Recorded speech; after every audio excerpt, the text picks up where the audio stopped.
Welcome to Tech Talk Nation, talking about the latest tech, industry news, and hot topics. Follow us on Facebook, Twitter, and Instagram. Visit our website at techtalknation.com.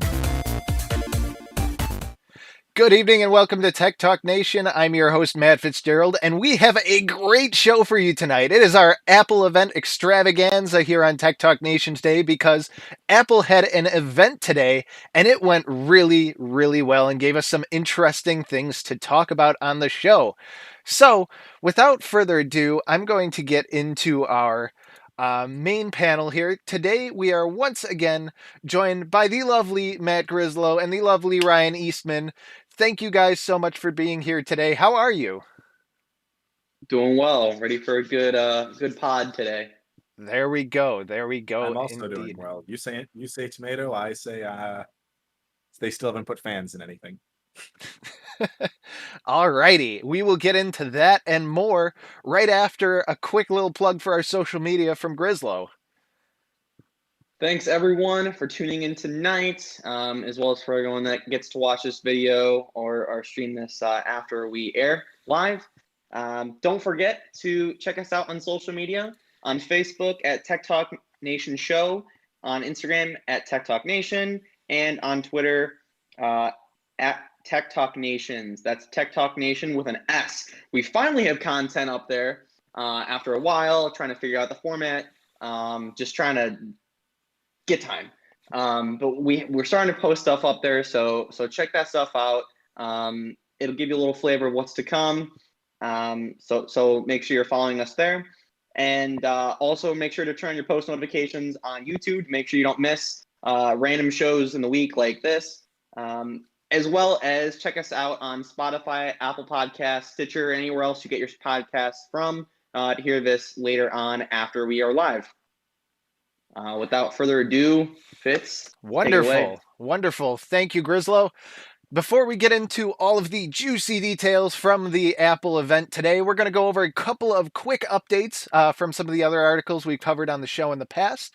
The first article we have for you today is about iOS 14.8. We covered this about the Pegasus malware and the the zero-click vulnerability. So Apple responded to that by releasing iOS 14.8 and basically fixed up a lot of the issues that were causing that hack to be able to happen. So good on them. Great for fixing that, and hopefully we can see that going further.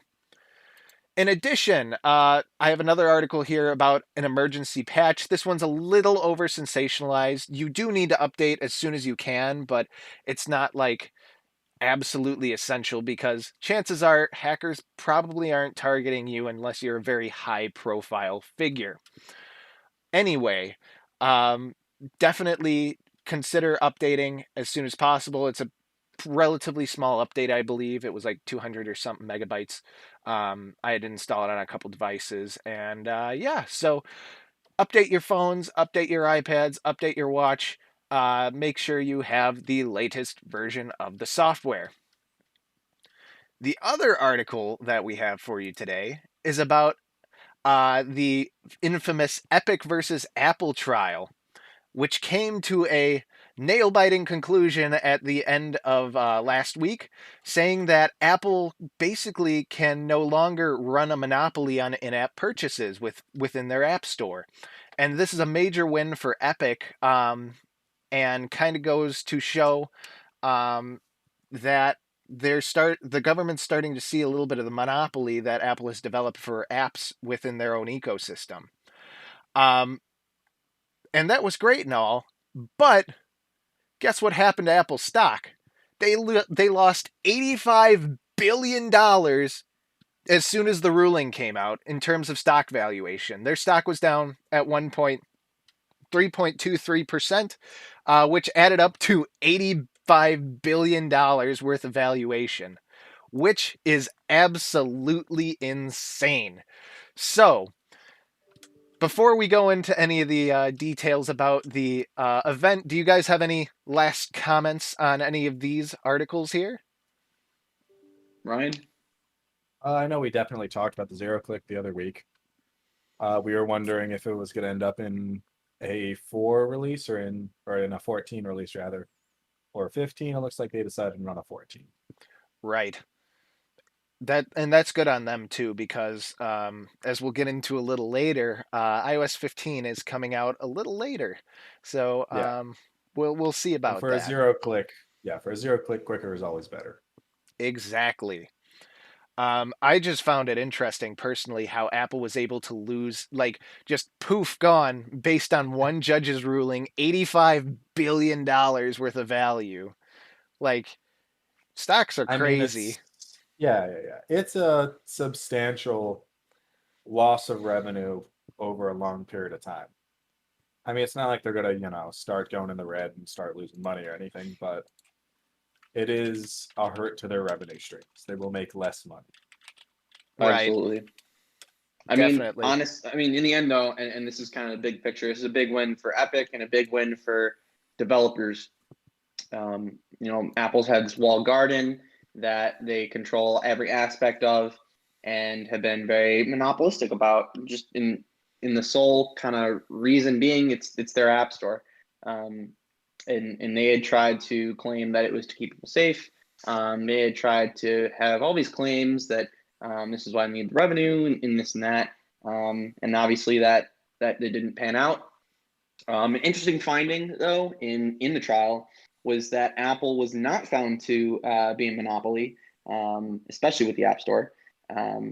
But in the ruling, and specifically with the 30% and the side kind of stepping the in-app purchases, that is no longer the case. And it's a big win for these developers. And I'm excited to see if there are going to be more companies that do something similar to what Epic did. Those that don't know what Epic did in the first place, they took their in-app purchases and moved them off-site or off of the App Store. And in that case, they took all of the money that they were in effect saving from not having to pay Apple royalties, and they passed that cost savings on to the customers in those in-app purchases. So what I'm saying here is I'm really excited to see what other developers and what other companies start doing that with their in-app purchases and see those cost savings passed on to the consumers and users. Definitely. It will be interesting to see how bigger companies like maybe Adobe, where you license their products and things like that, kind of work in not necessarily a game market, but more of like the business application side of things. I'd be interested to see how that would work. So we will see. I'm with you. Alrighty. So moving on to the piece de resistance of today's podcast here. Apple had a very large event today, and I watched it. did. I know Grislow watched it. Ryan, I believe you watched it I too. watched it. I even took notes. Oh, look at you. Wow. So I'm going to turn it over to a resident Apple fanboy here, Matt Grislow, to summarize kind of what happened. We'll go Wait, you through. weren't talking about me? For sure. But anyway, we'll kind of go piece by piece through the event today, talk about each of the individual things that they talked about, and then get our take and perspective on how we think this is going to pan out for Apple. So without further ado, I'll hand the floor over to you, Grislow. Yeah. So Apple had their big event today. What was expected to be shown was going to be iOS 15, iPadOS 15, watchOS, whatever they're calling it, whatever iteration, in tandem with all those new products, the new phone, a new Apple Watch, and that was it. And maybe some AirPods. What we didn't get was really much of anything of an announcement for the softwares, any of them. After looking in the news releases, I found that all the softwares will be released next Monday. What is it, September 20th? So that was kind of confusing for a lot of people because typically that's when they talk about the releases of the software. Another thing that wasn't announced that people were hoping for was a new version of the AirPods, the standard line of AirPods, to have a sort of similar, sleeker version to the AirPods Pro, just minus the silicone tips. and the noise canceling. So we didn't see those. But what we did see was some interesting stuff. Some things were expected, some things definitely unexpected. I'll start with services because it's probably the most uninteresting thing. They talked about some new shows on Apple TV Plus, new season of Ted Lasso, some new other shows, new season of, I don't know what the name is, but it's like a newsy type show It was called with like the like a morning network show or TV. something. Yeah, I think you're right. Something like that. I remember him going Yeah. like, "Oh, that's my favorite show." Whatever Yeah, the Tim and then Cook, I and whatever believe the Tim from Cook voice is, I can't do his voice. yeah. So from this weekend on, or this Friday, I think on, they're going to be releasing either new seasons of shows that have already been on, or brand new shows. I don't really know a lot of names. There's different kind of shows. There's a space kind of Yeah, fantasy sci-fi show. that's a foundation. Yeah, Okay. yeah, Um, that's to me is interesting enough where almost I want an Apple TV just because I'm on the side. I'm also a sci-fi nerd, and that's like a central sci-fi book is The Foundation by Isaac Asimov.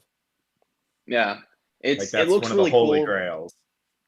Yeah, it looks really cool, and I actually do have a subscription. I don't know how I have one, but Probably it through goes your till Apple TV. January. I think it's because I had a brand new Apple TV in January, and so I have it for a year. Nothing had really interested me but with new content. One of the shows, I don't know the name of it, but it's going to be starring Will Ferrell and Paul Rudd. I'm really excited for that one. Tom Hanks is going to be on another show. So check their website for all their new listings and the new debut dates for those shows. Some of the other things, they've added some new features to Apple TV or Apple Fitness Plus. They're going to be including some new guided meditation workouts, some new workouts for skiers and snowboarders to get them ready for the season, which I personally will be using potentially to get ready for my trip to, where am I going? Big Sky in January. So that'll be cool. And then also some group workouts via SharePlay, a feature that's going to be delayed at the beginning of the release of iOS 15. Yeah, that one actually, I thought it was a little bit interesting because it seems like they have a war on just about every front on like every company there is. Like that to me is their Peloton competitor. They have a Mhm. Spotify competitor. They have like their own service for literally everything. Like it's walling off every aspect of technology you can integrate into your life, kind of. Right. And that's the thing that I find really interesting about their entire ecosystem, and especially with this this event. They really are building up those services, and I forget the exact statistic that Tim Cook mentioned, but with Apple TV Plus, they got nominated for like some ridiculous amount of like Emmys and like legit awards for these shows, and I'm like, wow, like a private company, technology company, is earning like film awards. How So edgy do I want to be? Well, hey, I mean, don't forget about Amazon. I mean, they have their Amazon Prime and their own sort of true. exclusive Yeah, content Amazon, as dude, well. Amazon gets the short stick. They put out some great shows, man. They put out Invincibles. They put out The Boys. Like Oh Grand yeah, Tour. they had Man with the High Castle. Like they had some just great shows that just went under the radar, kind of. I think if Amazon, or I'm sorry, if Netflix proved that a streaming service can work in today's day and age, and then Amazon proved that a technology company can create a successful streaming service, I think Apple took that model and kind of ran with it, and now Yeah, they're kind of starting to do that. They're doing more original content than the other two platforms, than Amazon Prime and Netflix, who licenses a lot, or yeah, they take licensed content and put it on their yeah, site. Apple TV Plus is exclusive Apple TV Plus content. It's exclusive yeah, content to that platform. And from what it sounds like, it's good. Like you said, they've won some, or at least have been nominated for some awards. They're bringing in a lot of good talent.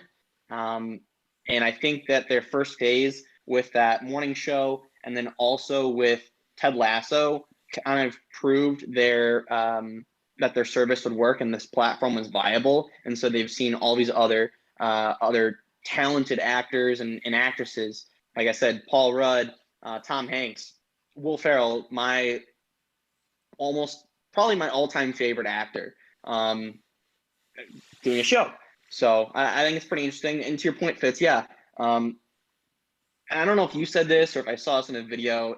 It's not an original thought of mine, but I think it's very true. If Steve Jobs will be remembered for creating some of the most successful Apple hardware, Tim Cook is probably going to be remembered for pumping out a ton of services and content for that hardware.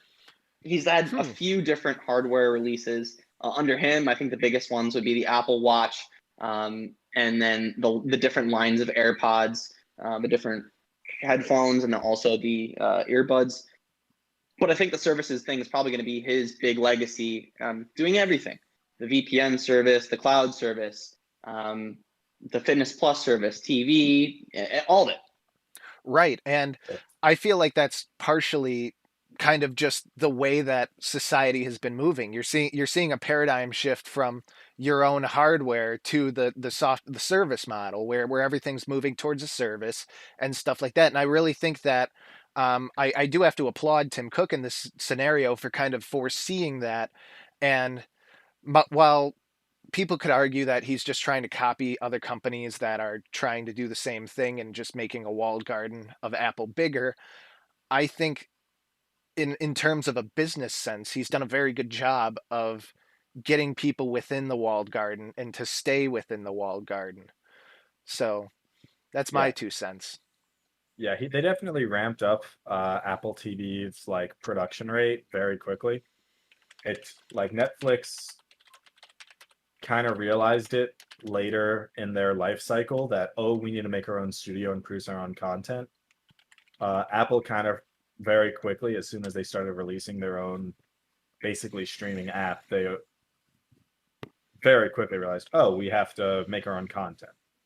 Whereas it took Netflix a long time. And I'd wonder if that just boils down to be cheaper in the long run, just period, in terms of hiring your own talent and making your own content. I mean, it's probably cheaper than licensing stuff out, and plus you never have to pay for renewal fees to keep it on your platform. Good point. Because there are shows that people just rewatch over and over again. Like The Office or me, Friends. Yeah. For me, that's a show called Psych. For a lot of people, it's The Office. For my brother, it's a show called Burn Notice. Like, Burn Notice is good, by the way. But oh man, yeah. Don't get me started. I think it's interesting where Apple's approach to Apple TV Plus has been different from other platforms. Like I said, they didn't license any content. All of it is original stuff. Where Netflix would bait people with licensed content, and then get them to stay with their own content. Apple just put 1 or 2 shows out initially, or maybe 3 or 4. They went slow and made 1 or 2 really good and really popular, so much so that they've won awards. And now they're pumping out a ton more original content. So I think it's interesting to see that from them, as opposed to going the other way that some of these other services have. Right. Yeah. It seems like they stepped up production this year. I'd be interested if they eventually take it the way of Apple Music, and you can start to see it on other platforms.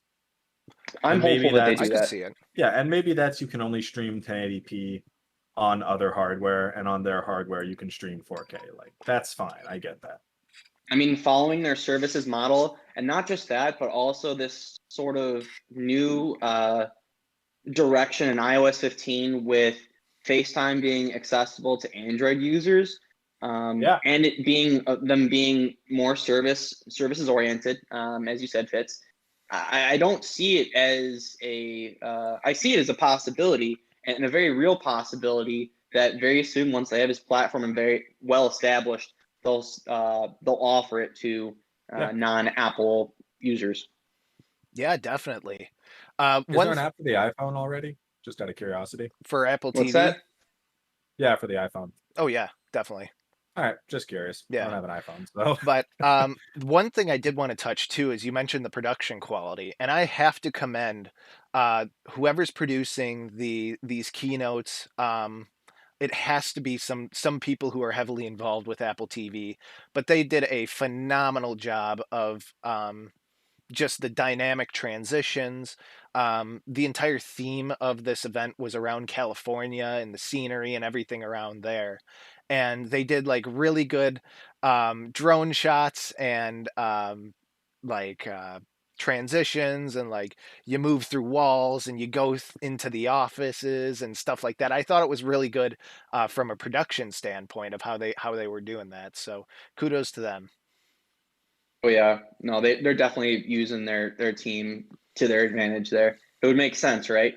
And, and I think we were talking about this in our chat, during the presentation. It is weird to not have people there.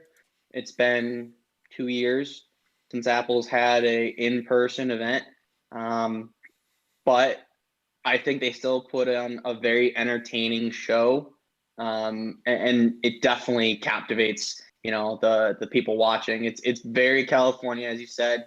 Their transitions are very clean. They have yeah, the only different, thing they were very distinct sets in places you go. I think it's pretty cool. yeah, the only thing they were missing was some Red Hot Chili Pepper songs. There you go. I think I actually preferred it without people there. Really? I'll be Okay. Interesting. Yeah, I mean, I'll be straight up. I got issues with a lot of people who do reporting on tech because a lot of the times they don't know what they're talking about, and it bothers me, especially because that's my specialization a little bit. Fair. But I don't know. I think I liked it better. You don't have weird interrupts. I think the demos go a lot smoother, which is both a pro and a con. Obviously, they can't. In real life, things don't always work perfectly, so you can't really catch that on the keynote. But I don't know. I think it flows a little better without people there to flash 1,000 pictures, so he has to stand perfectly still with it in his hand. And Right. you Sure. don't hear the manic typing of a million people's hands flying over their keyboards. That's one way of putting Fair it. enough. That's for sure. Fair It enough. was, and then like you guys are saying, it is more help me out with this word here. Cinematic. Cinematic. Thank you. Cinematic. There you go. Struggling with words today. All right. I'll give you a break from talking. Let's move on. Yep. The services portion was pretty insignificant, so I'm surprised we got so much out of that. Moving on, something that I don't think most people were expecting, or if they were expecting this in a completely different event, which is typically held in October, iPads. There were some updates to iPads, starting off with the iPad, the sort of entry-level model. They updated that with an A13 Bionic chip.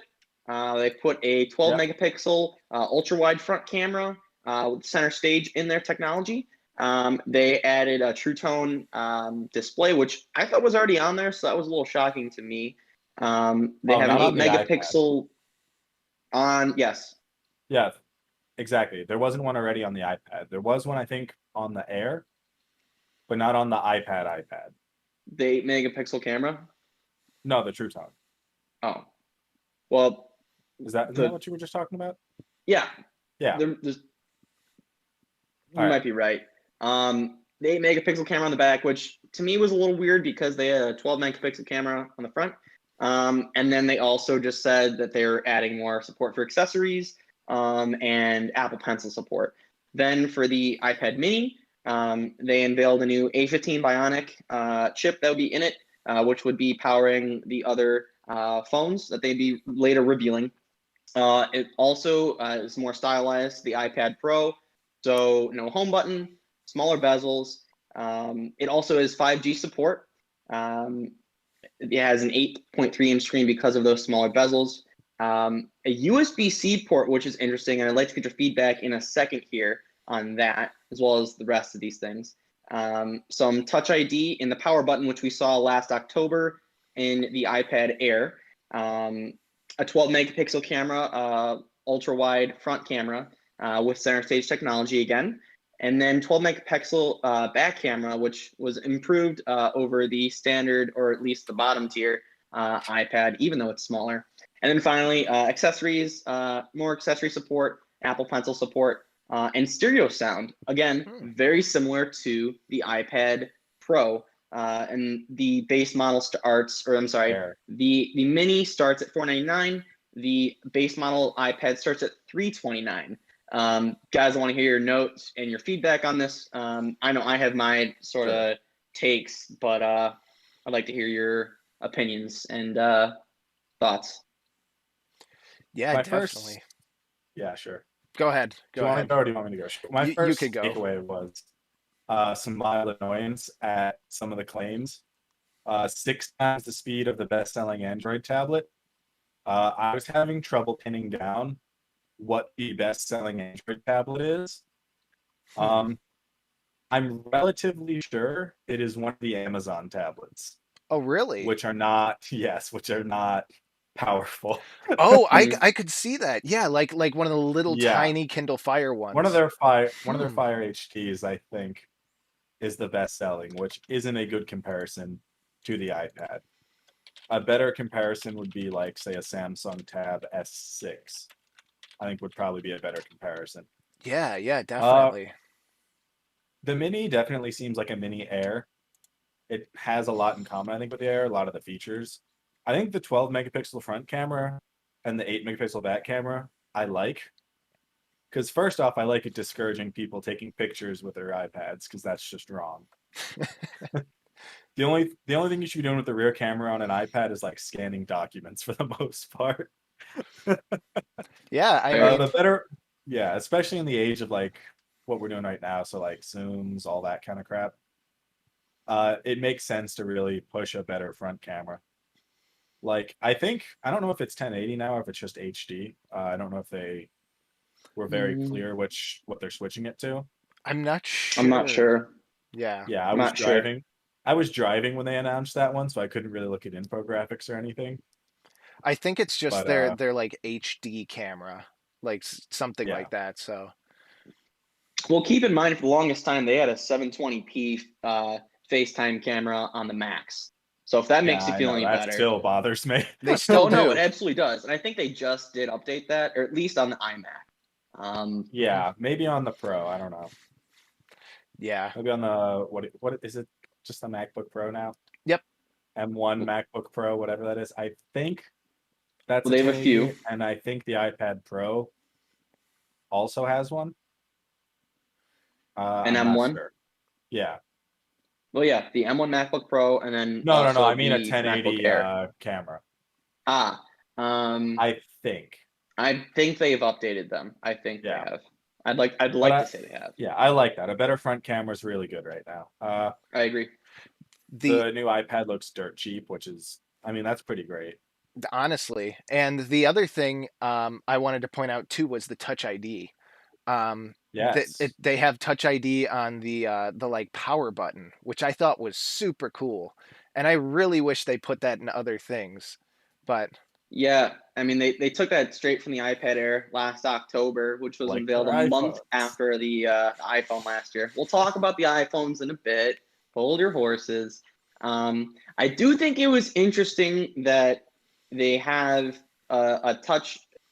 The iPad, the base model iPad, has a button with a big chin and a forehead type bezel, and the iPad Mini has the Touch ID the button. I like that a lot. I agree with you there. I'll let you finish that thought. I just wanted to chime in on that. no, I just thought it was really cool, Yeah. and yeah, That is, like- I mean, it's their budget model. I expect bigger chins. I expect less like use and functionality. hmm Like Right. their iPad Mini looks like they tried to miniaturize the iPad Air. or just Yeah. make the iPhone bigger. Like, Yeah, somewhere in the middle. it's Well, if you want to talk about lineup, I'll talk about the lineup, because this is something go that for I it. commented on when we were chatting during the show. And thinking now, it makes a little more sense to me if I parallel it to the iPhone lineup, and I'll explain. The current lineup for the iPad is this base model iPad at $329. the iPad Mini at $499, the iPad Air at I think $500 or $600. It's between I the want to Mini. say 540-ish last I checked. Well, either way, in price, it's much less than the iPad Pro 10-inch, and bigger than, I'm sorry, yes, and more expensive than the Mini. Real And then quick, after the Air, just want to interrupt real go quick. ahead. All MacBook lines are still using 720p cameras, according to chat. So Never mind.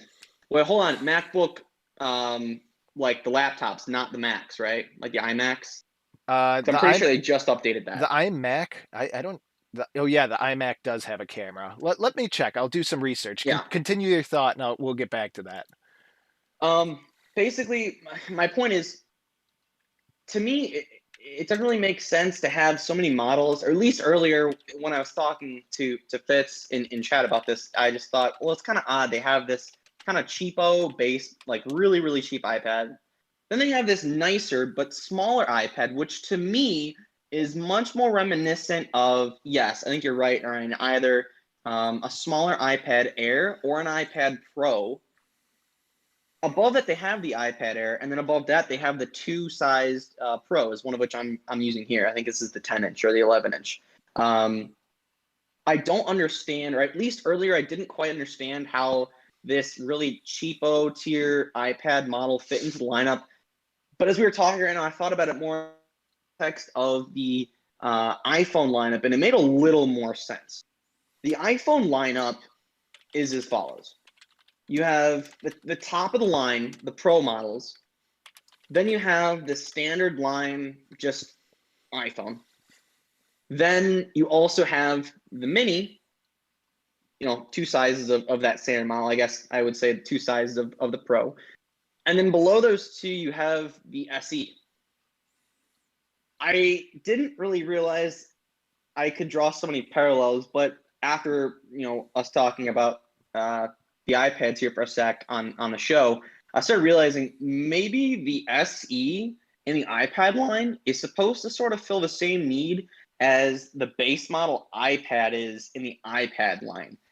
Because just like if you go up in the sort of chain in the iPad and you go SE, iPad, or iPhone mini, iPhone, and then the two size iPad Pros, or I'm sorry, iPhone Pros, you do the same thing with the iPads. You have the base model iPad, the smaller mini iPad, then the iPad Air, which sort of doesn't really have a parallel with the phones, and then the the standard iPad Pro and the big iPad Pro. I can sort of see parallels there, but I just really I don't get why they're doing this. And to be fair, I don't know why they're doing this for both the iPad and the iPhone lines. To me, to simplify it, and I'll keep it for iPad talk. Allow me to enlighten you. The final thought, and I'll let you take this. I think what they should do is they should have just one cheap below standard tier iPad. Whether they want to keep the iPad or the iPad mini, they can decide. Then they take the iPad Air and they either keep it as that or name that, the iPad or the iPad something. And then they have their Pro line. I think they just need to differentiate it a little more. I think they're a little kind of cluttered in their line. They don't really know what they're doing. Because I can easily see people go for like iPad mini over, an iPad, or even an iPad Air over the standard or the better iPad Pro, just because of the technology in both of them. Your take, Ryan? Yeah, so here's my take. The iPad, just a bog standard, basically their budget iPad. I don't think it's necessarily targeted at consumers. It is, but it isn't. I think it's targeted at education primarily. Bingo. Because do you know who has an incredible budget? The government. And you know who'd love to spend $300 on iPads? Schools. I think that's their target market with that. They're looking for a Chromebook replacement. That's what I think. And Actually, it's on funny you bring that up because they do have a discount, an educator discount. I think it's exactly, like I noticed that as 275. I think it's 299. It's like 320 standard, isn't it? 329 standard, 299 education. Hmm. Okay, Thank you. so there's a Yeah. $30 discount. Yeah, but at the same time, like going into college, that's another like, oh, $300 and this is just my note-taking machine. Yeah, I'd do that. That sounds great to me. It's Yeah. like, yeah, I literally just bought a tablet for a class and I spent, I think, closer to 5 for like the total package though, like smart pencil and everything. But if you would have said, oh, here's something that's 3 for the tablet and it's probably about 4 for the pencil, that would have been, quite frankly, a better deal. And their note-taking apps, specifically Notability, are amazing. Yes. So it to me it makes a lot of sense. It's targeted, I think, mostly at education. And then you have your iPad mini for your different form factor. If someone likes something that's smaller and more palmable, it looks to me really good as kind of an e-reader with more functionality. Is a lot of the times how I look at the iPad Air. I know they advertise it as like, oh, slip it in your coat pocket if you're a doctor. That's what I was going to mention. They Is that what had you were they gonna had go so for? many Yeah. different like specific use cases for the mini that I really didn't think about. Like I know pilots that use an iPad for some of their navigation and stuff like that, but just seeing like an iPad mini, it kind of puts that into perspective, especially if you're in like a smaller plane or any form of other smaller aircraft. In addition to that, I think it's just interesting to show the different use cases, the different form factors for these devices. Like Ryan alluded to, your Yeah. main iPad, education, iPad Mini, kind of your more application based systems. Your Pro, your Air are more, or sorry, your Pro is more for creatives, and your Air is more so consumer, I guess Yeah. you would argue. So they're the way they're doing their systems design here is they have the different use cases that they're trying to design these devices for. So Yes. that's why I think we're seeing a lot of these pricing strategies and these features reflecting the use cases that they want these devices to go towards. So Here's the thing. To me, the odd man out is the Pro. interesting. Other See, than I disagree with you there. okay, hold on. Let me I don't think that's the to odd man me out. the Pro's only feature that is like amazing to me is the bigger screen. That to me is the only feature it really like makes it distinct to me from say the iPad Air.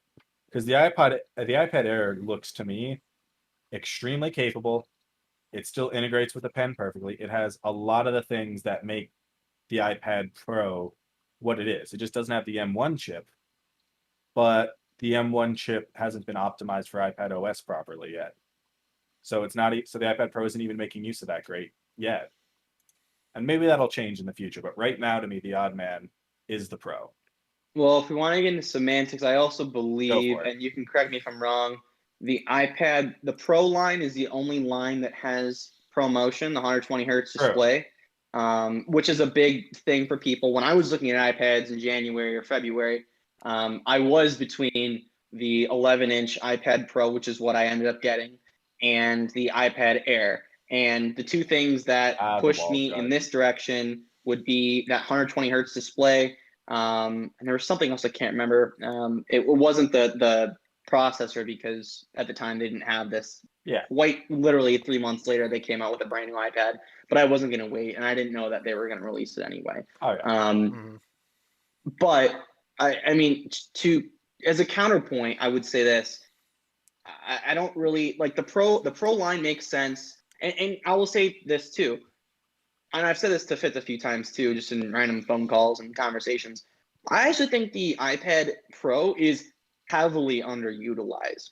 They have a ton of potential in that machine, and they're barely scratching the surface. Oh That's yeah, without I the completely agree. M1 chip in there either.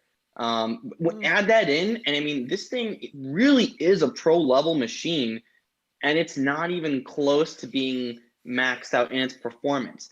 No, it's not. But to get to your point on the different pricing structures and use cases and things like that. I think having a pro line is definitely necessary, or at least in the world today, having a pro line is necessary. Then you got to go down to like some sort of standard line.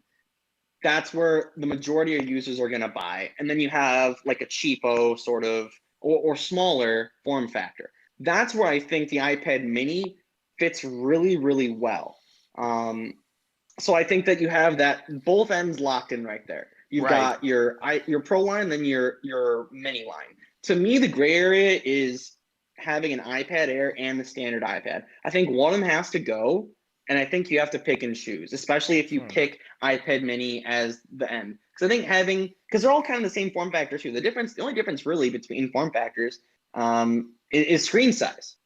And to that point, the reason for that being, well, cost, one of the reasons, but because of cost, the bezels, which in turn inform the screen size.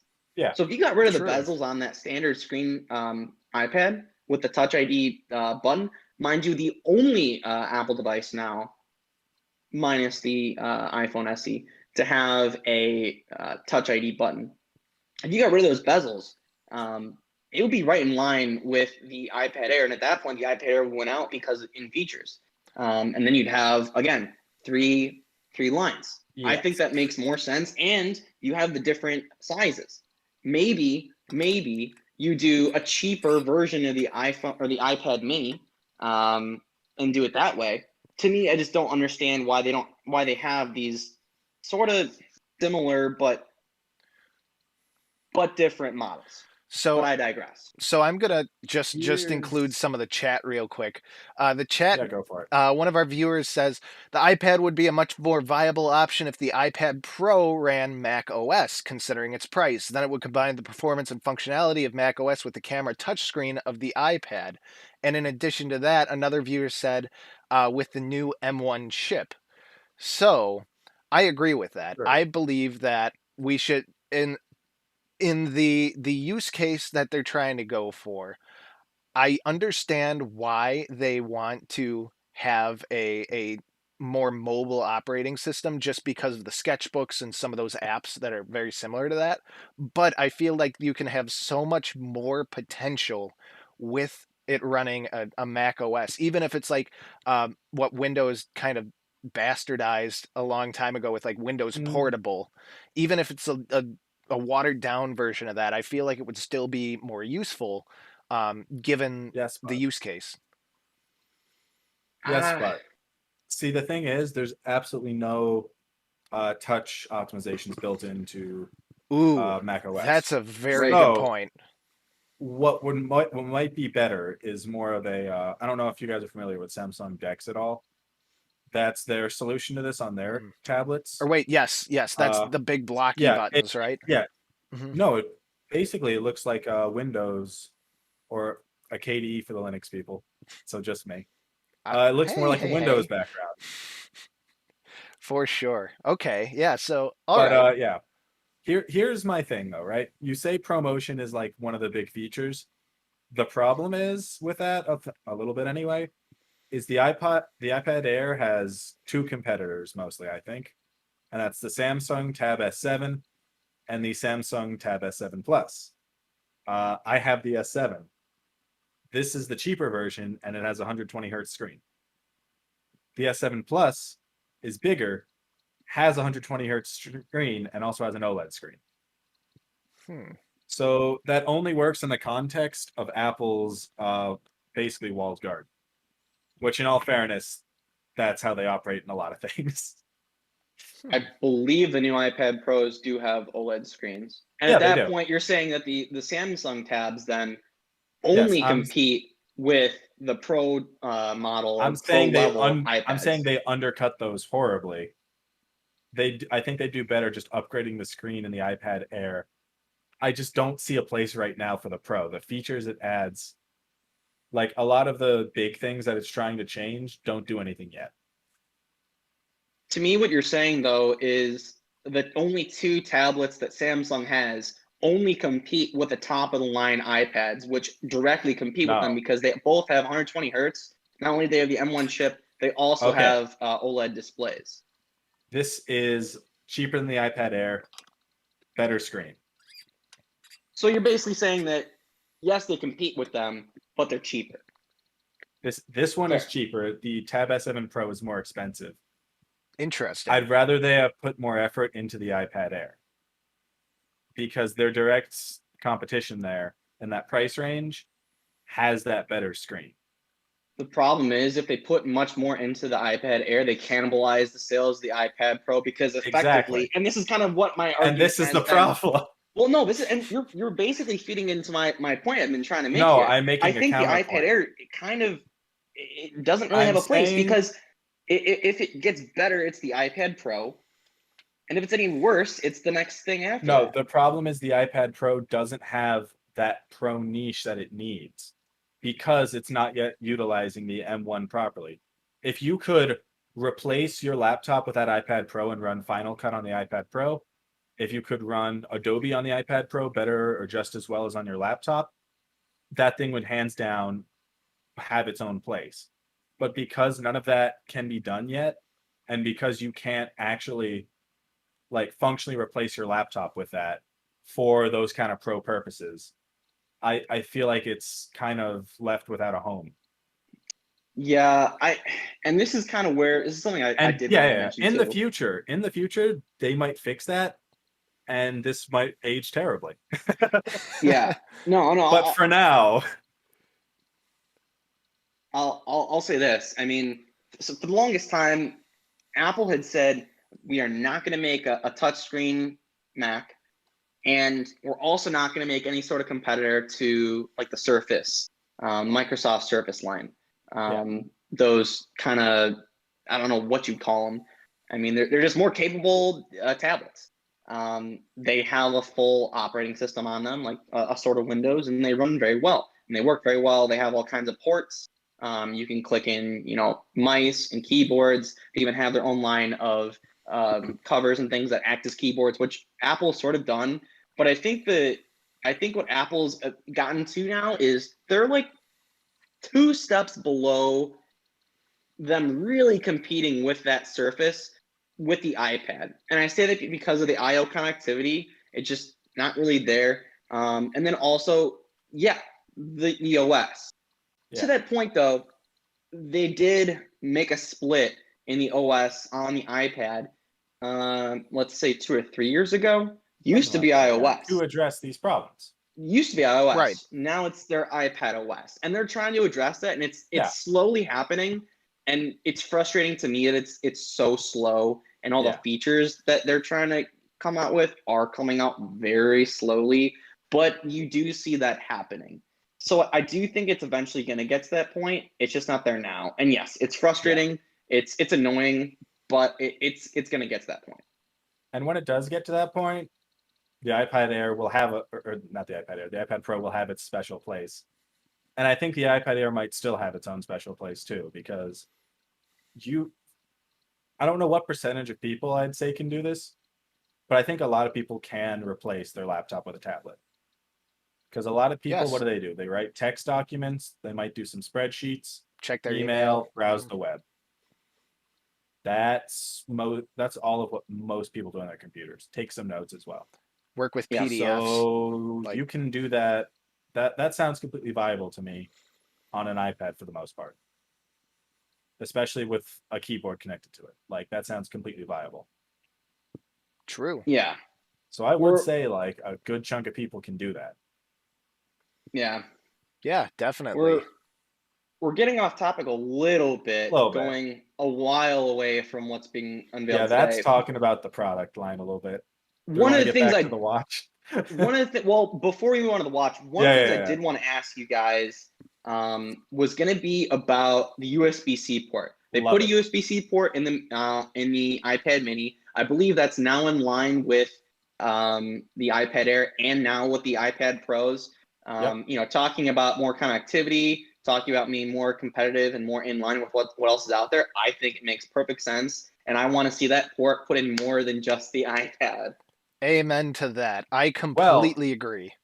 It was very subtle, and you had to be paying attention. When they were talking about the Apple Watch charger, they did mention it now ends in a USB-C. Well, we'll get to that. I know that. No, that's just the charger though. So they are switching more things to either be, I guess, Lightning or USB-C. Well, I Yeah. I am completely behind this because number one, it's not a proprietary connector. Number two, it's a widely accepted standard that allows Yep. you to do a bunch of other things with devices. And I remember in one of the videos they showed with the iPad Mini, the doctor they're like, if you're a doctor doing a mobile ultrasound, and they showed like this ultrasound device hooked up Yeah. into the iPad using USB-C. I think that is so cool, and that will really open the door for additional hardware that can work with these devices. And I really hope that as we get into more USB-C proliferation around the tech sphere here, and just making sure that USB-C is kind of widely accepted, you're just going to have a single connector to do almost everything that you need to do.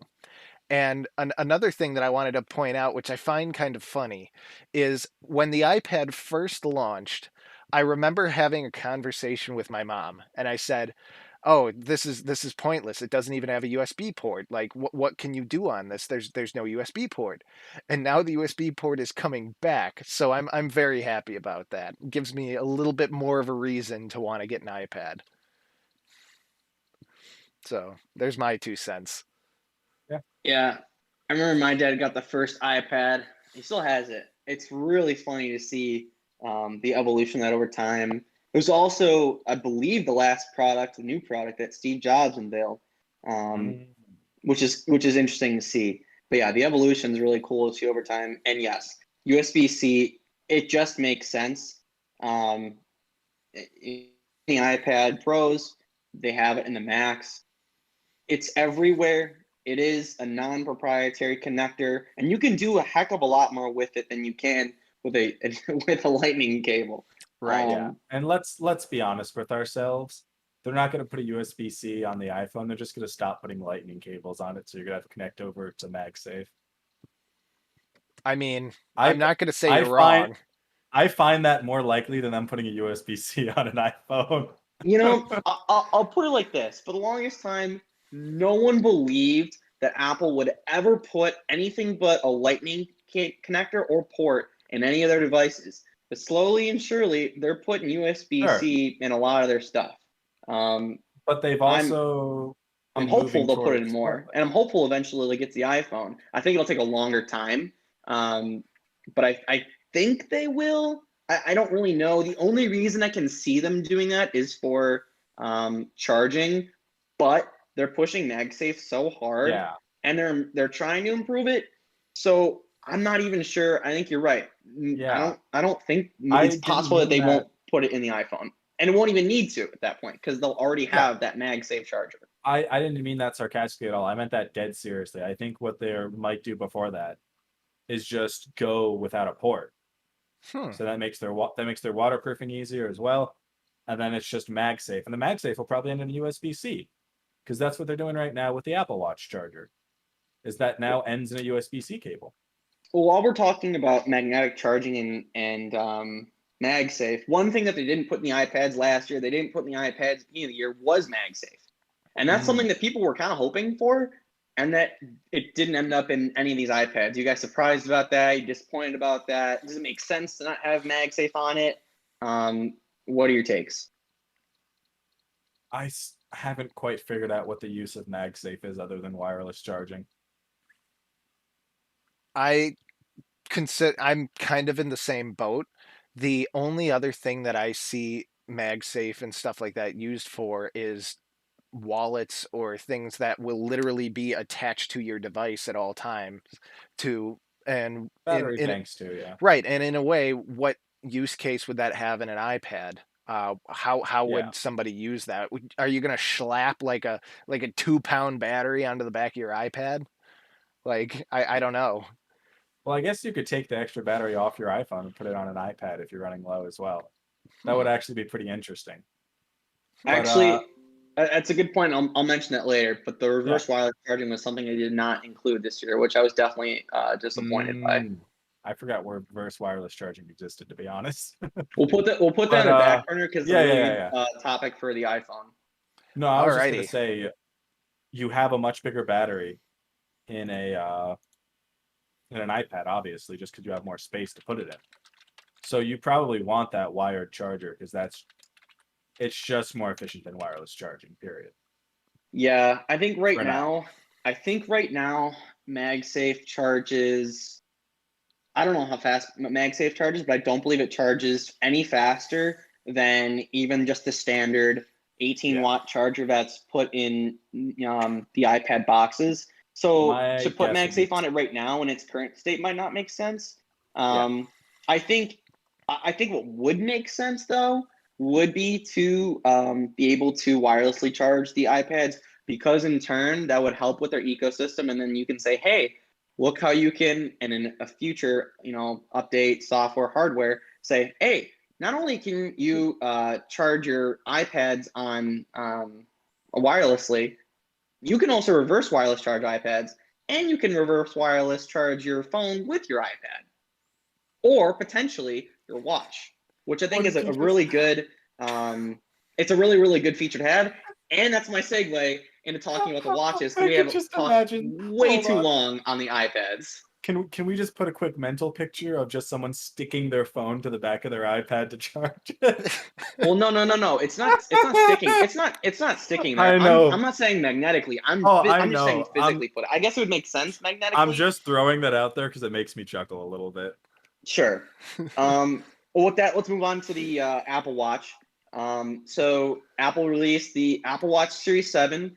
I think the most shocking thing for people was the design.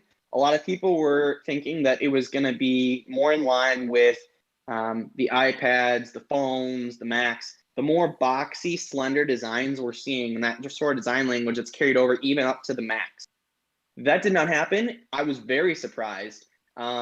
It still technically has the same form factor as the first Apple Watch, so that is a bit surprising. However, they did do some tricks with the display, which they talked about at length, and I do want to look into this further because geometry can play a lot of different roles in how you can make things better. And in this case, they improved the geometry of the display such that not only were they able to make it more impact resistant, but they were also able to shrink the bezels because of that, and widen the display. Also some sort of coating. I don't really know. They made it sort of cinematic-y. Some kind of And you can see ceramic. there those cool colors. Those kind of carry through the rest of the line also to the phones, minus that green color to the phones. But they are, because of that screen space, the extra screen space, they have redone some of the apps to take advantage of that larger screen. They have some different screens in the software for the clock to utilize that extra screen space, which they had some cool renderings of that. I thought it was pretty neat. I mentioned the screen. They are now crack resistant, more crack resistant. They have a dustproof IP. They have a dustproof IP6X rating, and then I believe the WR50 water resistance carries over Yep. from the previous one. We talked a little bit about charging earlier. Apparently, they've redone the charging architecture and hardware in it such that you're able to charge your Apple Watch from 0 to 80% in 45 minutes, and that is using that USB-C cable Ryan mentioned earlier. I don't really understand why they hadn't put one of those in the box to begin with. Mine did not come with a USB-C cable when I bought mine in February. Granted, this is a Series 6, but I actually did buy a Apple USB-C cable for my watch because I couldn't get one from anywhere else for whatever reason. You just can't get a USB-C Apple Watch charger, or at least previously. Now I'm sure that's not going to be the case, and I hope not, because I'd really love to get a braided cable and a longer cable, because I can only get a 3-meter one from Apple originally. But it did have a really nice stainless steel puck on it, so that was nice. And finally, it goes for if you have it on charge it for 8 minutes, you can get 8 hours of sleep tracking, which is cool, which is not a new feature. One new feature that they did mention and did talk about for a bit, they sort of expanded their fall detection to biking. So not only are they able to track biking, they know when you're biking, but also if you fall or stop biking, it will tell you or ask you, hey, did you fall? Are you okay? And if not, they'll figure out a way to contact someone to help you out. I don't know the pricing structure on that, but I'm pretty sure it probably falls in line with the current watches. So it's probably around $300 for the base model. That's, of course, for the aluminum, which is one that I have here, the brushed aluminum. Then, of course, above that, they have the stainless steel. And then above that, the titanium with all new colors. So, Apple Watch. Any thoughts there, guys? I know, Ryan, earlier you mentioned the charging. I don't know if you wanted to expand upon that now. Not greatly. It charges a little faster. I like that there's a USB-C hookup. Mostly it's just, hey, we put a better display on it. Mostly they shrunk down the bezel. As far as the material goes, it's probably, near as I can tell, it's an improved ceramic coating. Underneath it'll be their glass, which I'll be honest, I haven't looked into this long term. I imagine their glass at this point, and probably most companies' glass at this point, is almost closer to like a crystal than it is glass. That's exactly right. it. It is a crystal. Yeah, it's closer to. I don't know if it's full crystal yet, but it's probably closer. I don't think it's as hard as quartz, but I think it's pushing in that direction. I could go into how that works and materials. I know a little bit about materials, but I don't know if it's really worth our time. So, Ryan, at least on the base model, which is exactly what I have, Sure. it's not quite like a sapphire. It's just like a hardened, essentially Yeah, what I they have, I think- think, on their phones. And the other models is a sapphire crystal display. So the standard stainless and then titanium models. I think the sapphire is mostly a marketing buzz term. I got to imagine it's still mostly a siliconate based glass. Sure. They usually have some kind of additive to make it harder. I don't know if you guys know this, but like crystal glass has lead in it. It's non-toxic at all. It's perfectly safe, but I just always thought that was interesting. The difference between that and like your normal glass is, I think typical glass, there's no like order to it. Like typical glass is almost completely random, and that's one of the reasons you can see clean through it. Is because it On the doesn't molecular necessarily. level, correct? Yeah, on a molecular level. It takes up all the space. For people who might not understand. Yeah. The way like the harder screens that they make is going to be is it's going to be closer to a crystal, so it's going to have some kind of what you would call a long order structure, which basically means there's a pattern repeating through it, which gives it more. I mean, it makes it harder. It makes it less likely to break bonds, which would cause a crack. And when you start to cause cracks, those expand very quickly. And that's the problem with what they're using. And that's why they have such a hard ceramic coat. Because the key to ceramics is you just can't let them crack. The second they crack, you're screwed. But if you can get it hard enough to where it doesn't crack, you're safe. Interesting. So it's probably something like that. I know one of the techniques they use for glass is a lot of, and this was like one of the big revolutions when Gorilla Glass came to be it's strange. You can apply stress like going down in one direction on glass, and like stress in other places going up, and that like normalizes it, and you somehow get a tougher glass through that. It's interesting. There's a whole materials is a whole field. It's a whole other thing. Interesting. But it's really cool. And you can definitely. What was the other thing? Oh, go ahead. Oh, yeah, the other thing was just the other thing I was going to say is they just said they did some improvements to tracking, but really it sounded to me like bug fixes. Like, oh, we weren't tracking electric bikes right. We weren't doing this right. We fixed it. We understand. Yeah. Well, I think more so that they didn't have them in there because they didn't know how to properly do it. Probably. And now they know how to do it. Right. Or at least have a baseline sort of idea. And I'm sure in future updates, in terms of watchOS, they'll be able to do that. I sympathize. These things take time. Yes. Oh yeah. And you can see the differences in the material and the hardware just in their prices. The Apple Watch Series 3 is $199, the Watch SE is $279, and the Apple Watch Series 7, which they just released, is a whopping $400. So yeah, that goes to show. Sure. I mean, the ahead. materials do make a difference. The stainless steel body is obviously going to be it's going to be stronger than the aluminum. It's less prone to rust. Like there's obviously benefits there, Right. and it's going to be more expensive because of In that. in general, though, I definitely think this is a cool watch. Definitely, I just don't think that they added enough to make me, if I already have like a very old Apple Watch, make me like give me Uh, my money, like just Maybe run to the store and take my money. maybe if you don't already oh, have the ECG. I don't know about Okay, that, Fitz. I think, yeah, I think that Ryan is a good point. A Series 3 is still, I mean, that's 4 years old. My good phone is point. 4 years old. A lot's happened in that point. They show a comparison on the site of the Series 3, 6, and 7.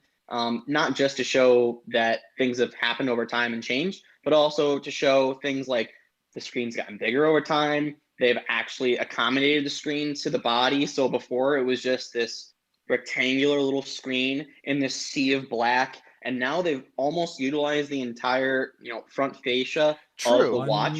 One I was it think one? from a 3 to a 7, you'd be very happy.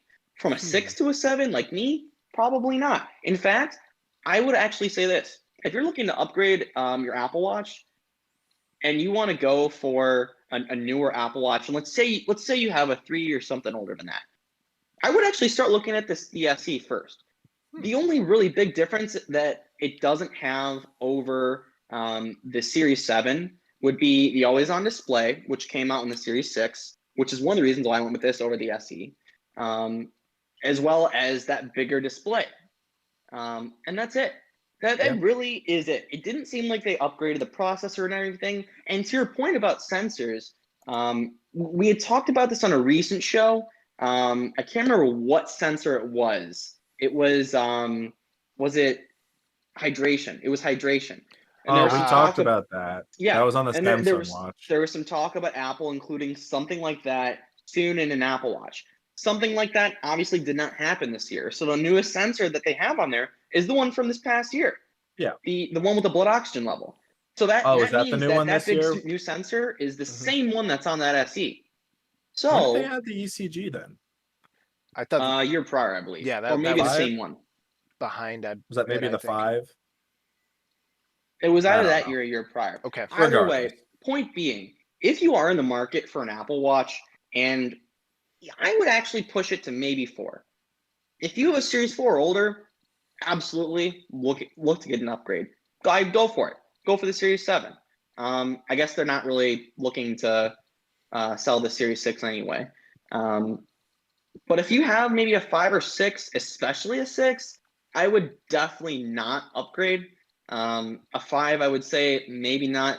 The only thing that the 7 has that this doesn't, or that your watch wouldn't have, would be that always on display, as well as that new sensor with the blood oxygen. A blood alcohol sensor would be really nice and neat to have. Something I would love Apple to include. I think it'd be a good safety feature. They're always talking about they're A looking. USB-C blood alcohol content breathalyzer. Let's see it.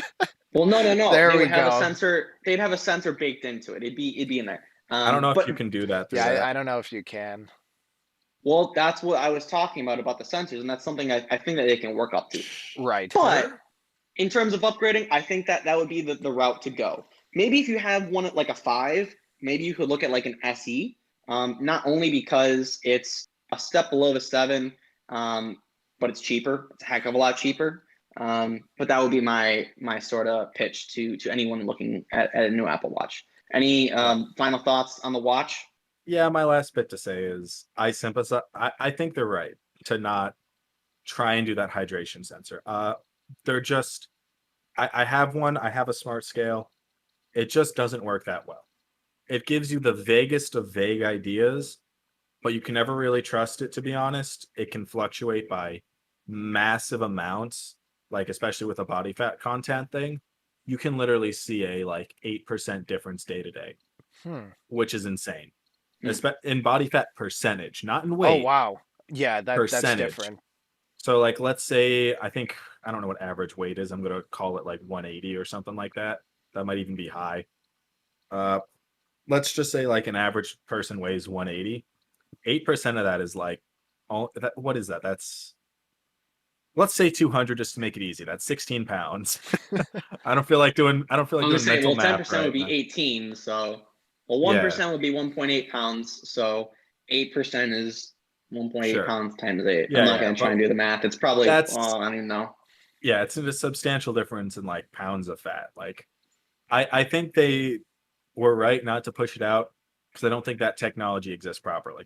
Okay. I just don't think there's a proper Yeah, solution to it yet. And in a way, I though, agree. you mentioned that, right? And that's Apple's thing. Like they want to do it Yeah. right. They want it to be the right way they're doing it. And if they half bake something, it's not gonna make people happy.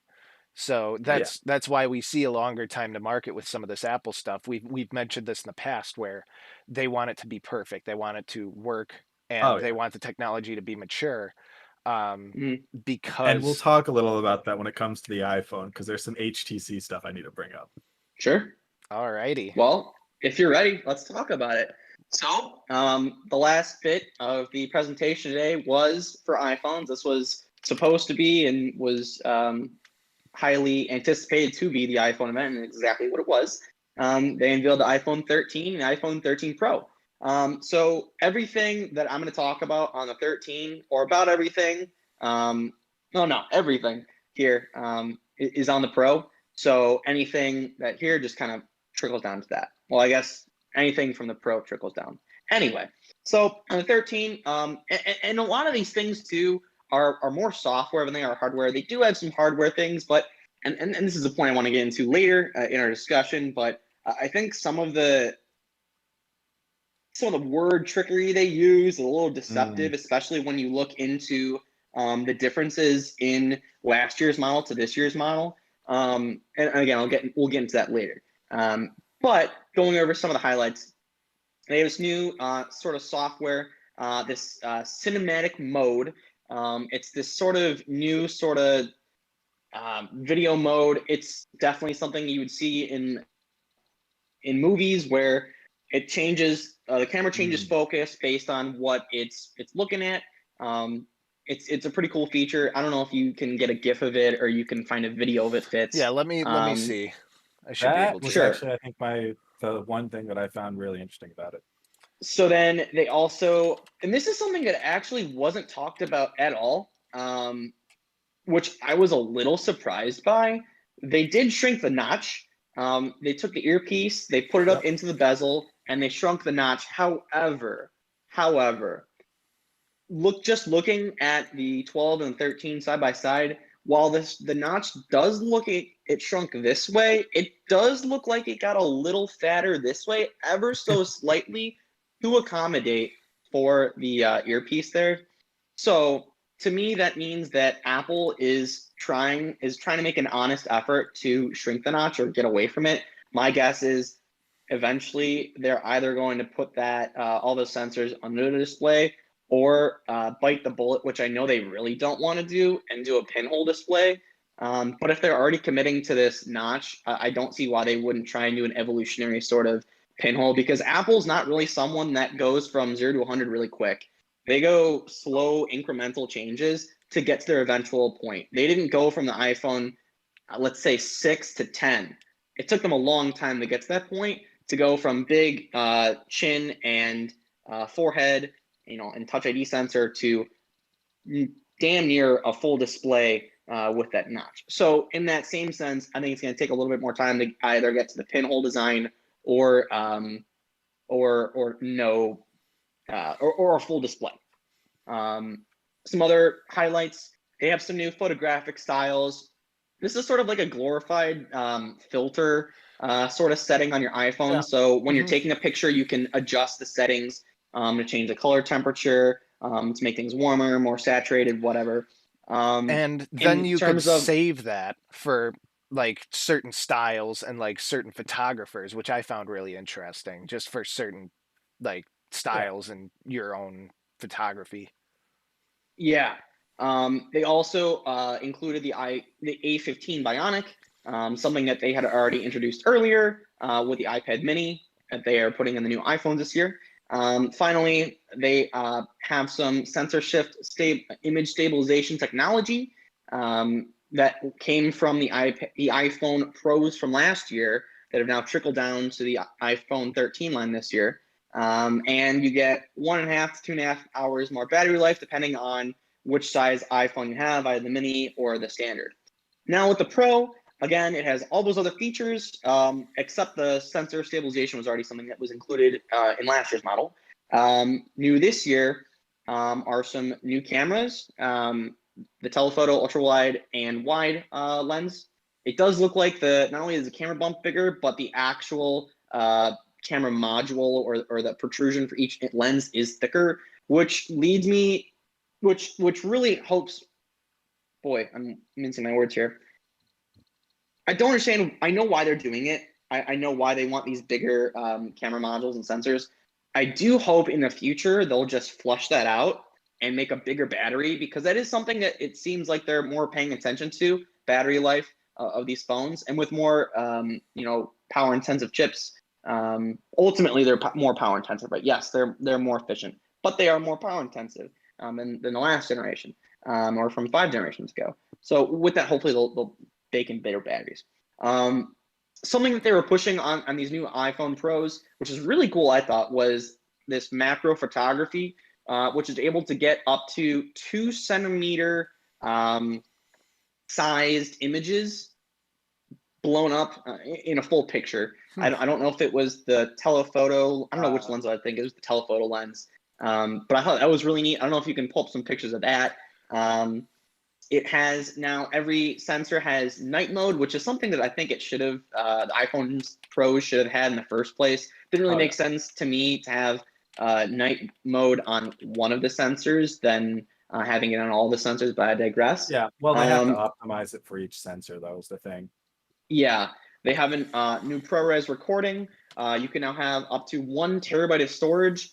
And the final I think the biggest addition to the Pro this year is the Pro Motion display, 120 hertz display, finally coming from the iPad Pros to the iPhones. So it's a variable refresh rate so that it changes based upon what you're doing, but it has a ceiling of 120 hertz. That's also dependent on what kind of content you're watching, or what app you're in. So just because your phone is capable of 120 hertz does not mean necessarily that you're always going to be at 120 hertz all the time. One final thing is that it also has the capability to switch from LTE to 5G, depending on if you really need 5G or not.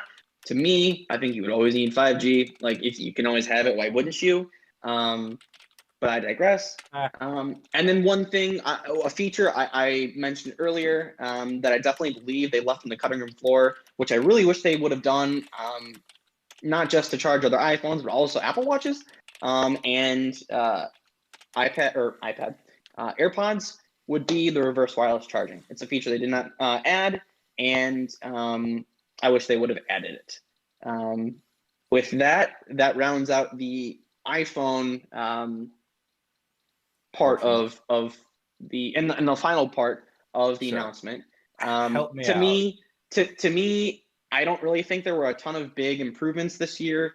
I think the biggest were the shrinkage of the notch, the 120 hertz on the Pro, and then some of the nice camera stuff they were able to do. Other than that, I don't really think it was a huge difference from last year. But if you're like me and you have an iPhone 8, I definitely think you should upgrade. But I will say this. I told Fitz and Ryan earlier in chat, and when I say earlier, I mean right before the announcement, that if the iPhone miraculously took the technology they have from the iPad Air, and the iPad Mini now, with the Touch ID and the power button, that I would put all of my money down and I would pre-order a brand new phone today. I believe the quote was, please, please, please, please, please, please, please. Well, that was after. Yeah. Help me out real quick. What 2 camera modules are on the normal 13? It's a telephoto and a wide. Okay, Yep. so the telephoto and the wide are standard. All right. Yep. Oh, and Yeah, they changed the wasn't sure arrangement of the about that. cameras there to like a weird, like 45-degree angle, like Yeah. 2 domino type thing. Whatever. Yeah. Maybe it helps with like machine learning or something. I don't know. They do claim that they did that because of the new technology. However, and this is something I alluded to earlier, I did look at the differences in the cameras between iPhone 12 and iPhone 13, and I could not tell the difference in the specs between the two of them Yeah. based on Hear me aperture, out. based on, I mean, everything. The sensors, the megapixels, they did not look that different other than maybe the image stabilization technology, which I can understand. But again, I don't really see a difference in cameras Honestly, technology they from could year have to year other than changed. that. They could have changed the glass like thickness and material and all that, and that technically that counts. It makes sense to me actually that 45-degree angle would allow them to do some more tricks. Because now, because now your translation isn't just vertical, it's 45 degrees, which to explain it kind of weirdly, it's kind of like dragging your display to be bigger, which is kind of a weird way to word it. But do you get? Am I making any sense of what I'm getting at here? We popped out a picture of the 13 Pro. We should probably pop out a picture of the 13. That would make more sense. If you want to pull a picture of that, you can Okay, explain. yeah, let me there was one here. I think I mean, if the you go to Apple's idea, website, they've got a lot of them. yeah, I I think would the have never idea with the guessed. 45 degrees is it kind of enables it to be, I guess, kind of in the same plane, the two cameras, so they can work together to do things. And that probably helps with, like, say, their macro and all that stuff as well. I don't believe that feature is on the standard iPhone. I think it's only on the Pro, Well, and that's what the camera module looks like.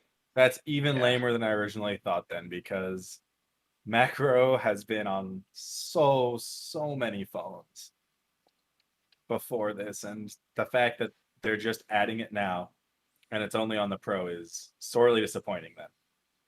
But the point is, I think by them being on that 45-degree slant, it probably allows you to blend the two things together and probably helps with, I don't know if you guys are paying attention to it, that variable focus thing.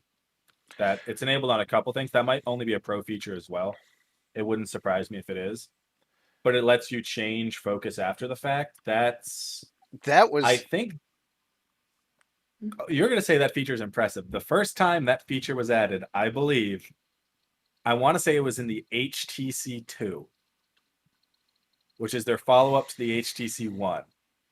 okay. HTC has pioneered so many of Apple's features. And hold on there. I think an important thing to understand, and this is something that Fitz, you said earlier, it's not that they're taking technology that's been pioneered by someone because it's been pioneered by someone. They just didn't use it just because they didn't feel like they were able to do it well. Sure. And they're late to the game. You're absolutely right. It was more of an abstract of like, hey, they took this idea and they implemented it on their phone. Yeah. Maybe that's the better way of wording it. They did that live pictures. That's on the HTC, baby. HTC One. Oh, I miss that company. But right. I do too. Yeah. I wanted one of those phones so badly in the day. That and the Droid, the Motorola Droid. Oh, dude. Yeah. That was a phone I wanted so badly when I had my stupid, well, I guess not stupid, but the slide phone. Yeah. That HTC One was just a beast of a phone, man, I'll tell you. I loved that thing so much. I thought the cinematography one was the most interesting to me. I want to talk a little bit about that. Yeah, because I thought that was really cool, to be honest. The cinematic mode? Mm-hmm. Yeah, like the cinematography mode specifically. So I found the cinematic mode. That's what it's called. Here, you're the camera person. So the let's hear it. I found the video from their demo that they showed with this feature, and I'm not sure how well it's going to show on the stream here because I'm not sure how the frame rate and all that stuff's going to be. But anyway, you can see how some of the focus changes, and here, see, like right there, the focus changed from the car to the house. Here, they're going to show a guy, and the focus changes to the picture, and all of these different things where you can change your focus to these individual characters. I think that is so cool. Like, that is so cool. Yeah, it uses the scenery cues. It uses like what people are looking at to identify what it should be focusing on. That's the kind of I honestly, that is that kind of cool feature I was hoping for to kind of compete a little bit with a lot of the computational photography is, I think, the really technical term for it, that I think we're going to see in about, let's say, the 15th, a month or so, whenever that Pixel phone comes out. So I think this is them kind of starting on that already. We'll see what the Pixel phone is. Remember, that's for another day. Right. It was really cool.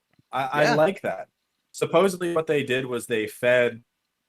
It was basically they created a machine learning instance for like, hey, here's a bunch of movies and directors and like how this scene works, and I suppose they label it or something.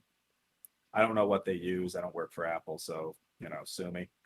I can only take shots in the dark. Right. But I thought it was really cool. It's like, oh, this thing knows that when this person's face is looking this direction, I no longer need to focus on this person because I don't see their face. I should look at where their face is looking now. Yeah, and So, if I can really quickly, Go for it. I think it's interesting they included this feature, or they added this feature, and it has to do in its core with focusing the camera on something. Let's just say something. Yeah. I want to say 3 to 4 years ago, or maybe less. One of the new iPhones came out, and it had a very bad problem, or maybe it was a software issue. It was a very bad problem with focusing. It had a hard time focusing. You would put it up to something and it'd take a long time to focus. So to me, this seems like an artistic fix to an old issue, and they've now made it a I don't feature. think so. I don't think so, interesting. because that was probably before they instituted laser focus in all their cameras. It was it was recent. Really? Yeah. Again, That's 3 to interesting. 4 years. It definitely wasn't last year or 2 years ago, but 3 to 4. And I remember it being a big problem that Apple tried to fix, and they sort of did, but not really. In fact, I think my phone actually may have had that issue prior. To me, when I saw that, I went, oh my God, this is them taking this huge issue that they had prior and essentially spinning it into like, hey, look at this new feature. And In all yeah, they fairness- definitely fixed it. But to me, it's very reminiscent of this issue they had, and so many people complained about it, and it's very interesting to see the conversation flip to, oh my God, this is so cool. Sure. I think 4 years ago, though, laser focus was still like not standard enough to be worth mentioning on all the phones. Because I know it would have been the phone I had 5 years ago, right before I got the Pixel. That was like a big thing, was that a really good laser focus, so it focuses in like however many seconds or something. The one thing that whatever. the one thing I do want to show really quickly that may add a little bit to this discussion is the actual screen that will show how it works. And Apple released a video earlier today about that, and you can see here how it will show it shows the screen and where they're tracking and how it's focusing, and then bringing that focus back, which I think is super cool. Like you can see where the camera is seeing what their AI is doing and then focusing rather than fixing the problem, I guess. You're just focusing on whatever's happening, and the AI is recognizing. Yeah. And this isn't going to make a difference, obviously. That was on the Pro. Yeah. Was that showing, could you edit after the fact? That was that was one of their because that was one of their big features, was that variable focus. Yeah, here. As you can go back after and edit what it's focusing on. Yeah, see? You could change the editing, or here. We're going to watch that again. Here. You could pause it. Yeah, see? Yeah. Just change the... Wow. And this is why they need to put Final Cut on honestly, an ARM processor. Well, they're not on the phones, but maybe on the iPads. Yeah. And I forget the standard, but I know the standard. I know the name of it if I hear it, but the standard that like cinematographers shoot in now is supported by this new phone, which is good for them. RAW? No, it's a version of RAW. It's something res something.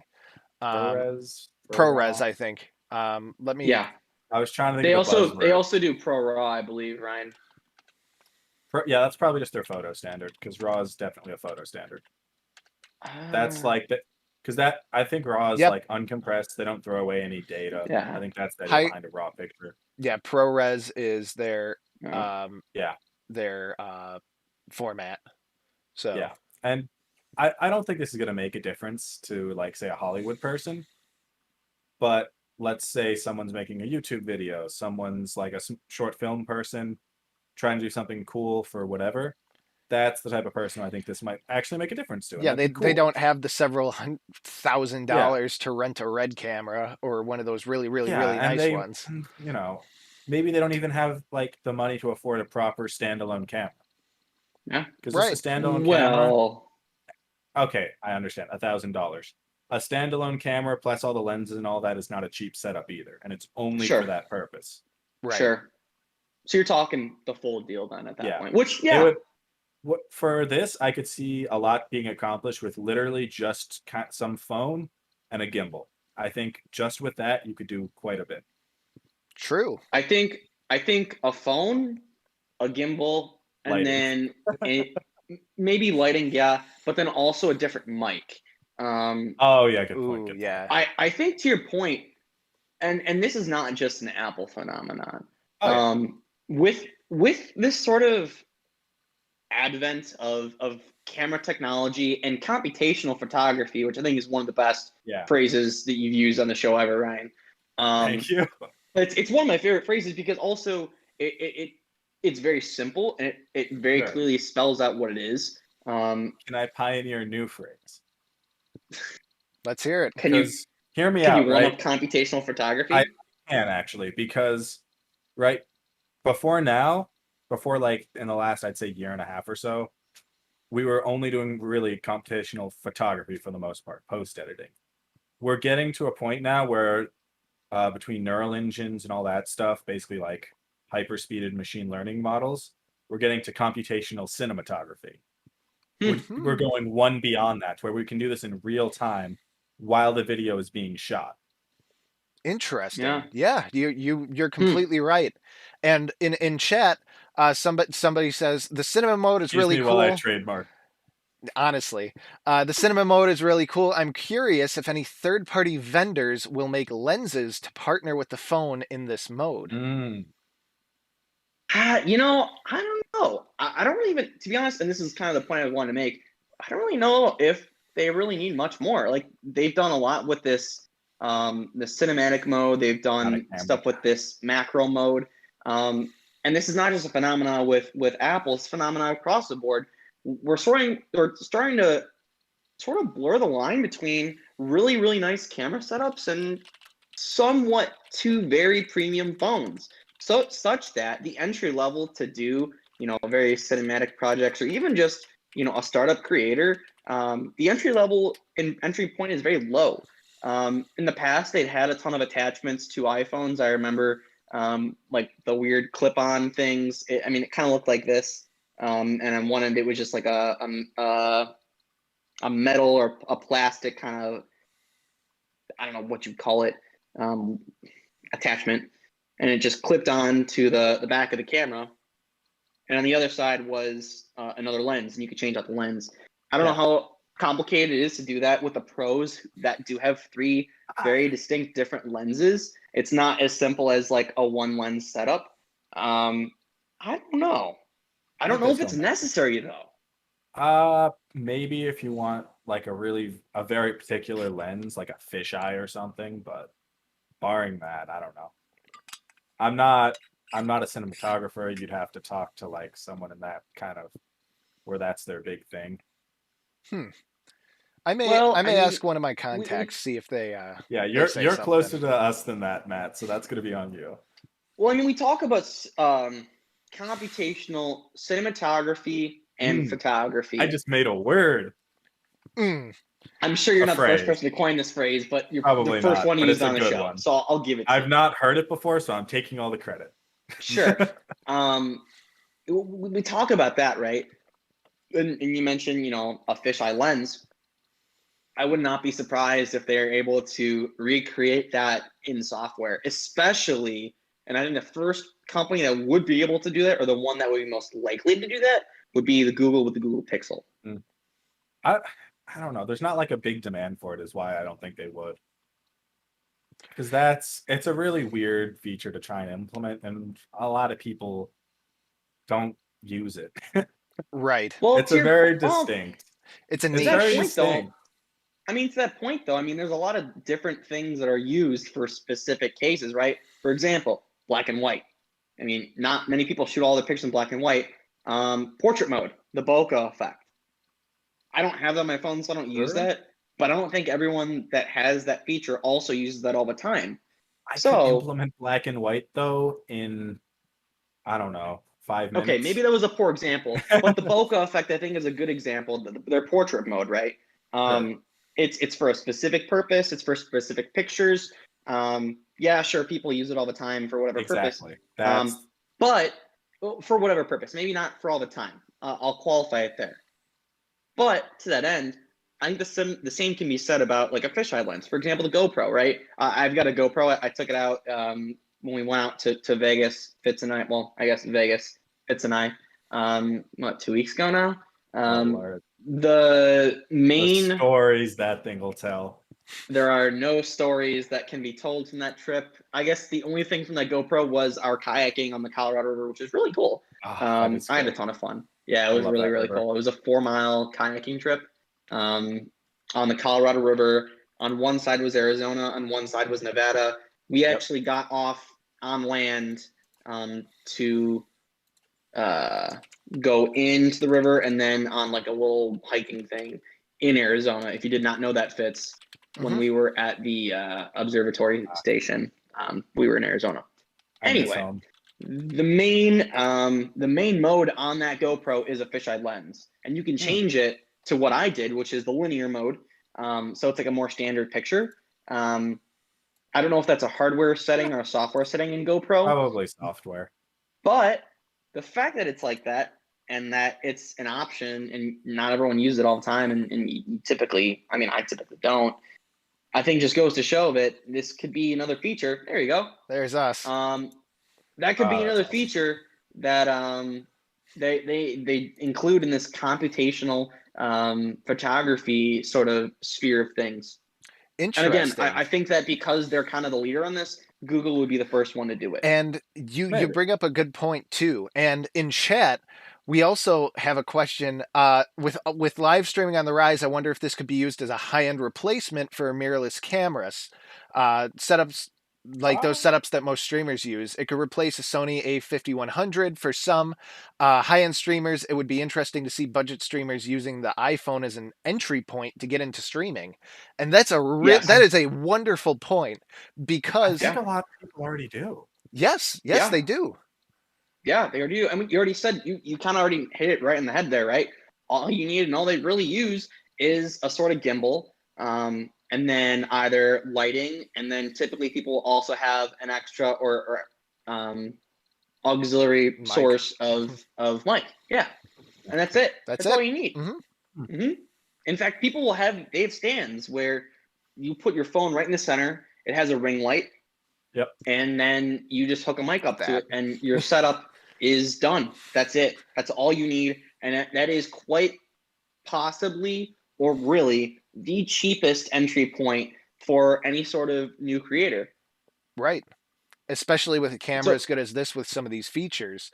Needless to Yeah, mention, even without the light, the low light on this camera, apparently it is so much better than it has been in the past. I mean, granted, I haven't gotten a hands-on with the device. I can't say what it is, but from what I've seen, the low light seems to be very nice. Granted, that's Yeah. also Apple massaging the pictures to work the Oh, best. 100%. So, yeah. That's what night mode is. That's, once again, to use the fancy word, computational photography.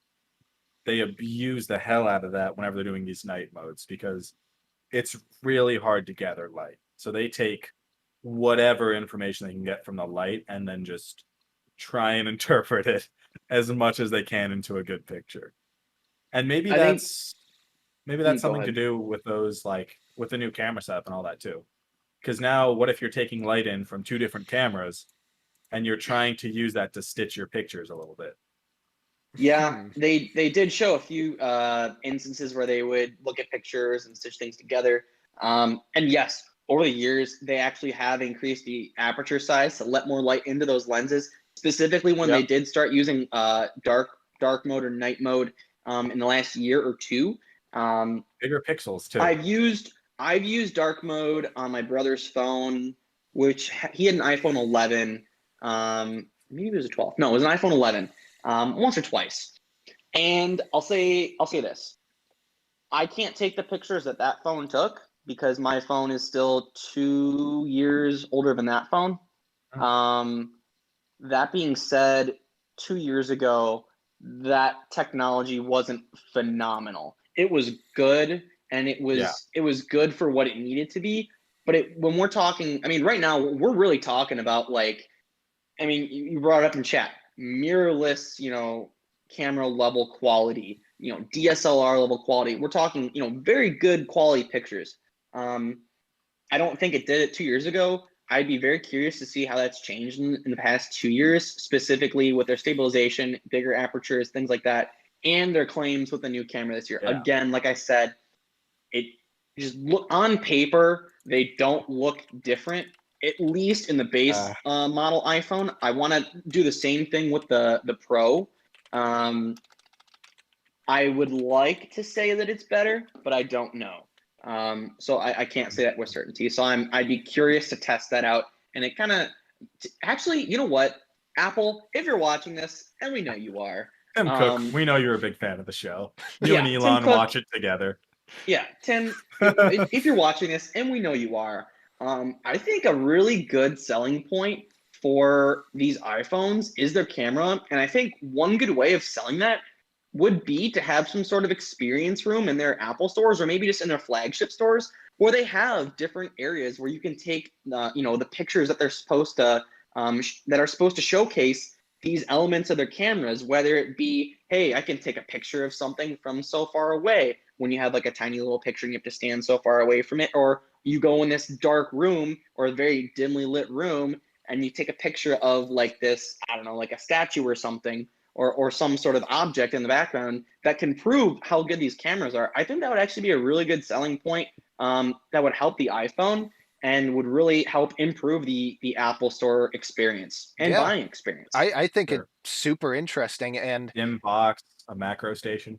There you go. And the other thing too is like at the Best Buy stores and maybe in some of the other like speaker stores, they have specific like theater sections for the speakers so that you can test these big systems out. I think that would like paralleling that with phones and kind of shoehorning. Yeah, exactly. Shoehorning the iPhone into that sort of concept, having like a special photography room or area in the store, or at least in one of the flagship stores, would be really cool. Yeah.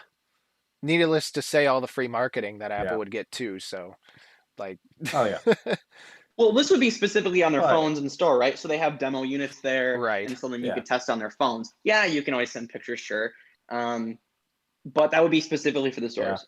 Hey, again, Apple, Tim Cook, if you're watching, and I know you are. I'm giving you some free advice here. I would take it. I think it's some pretty cool, some pretty interesting thoughts. There you go. There you go. Can I dunk on Apple real quick? What? Can I just dunk on Apple real quick, though? Sure.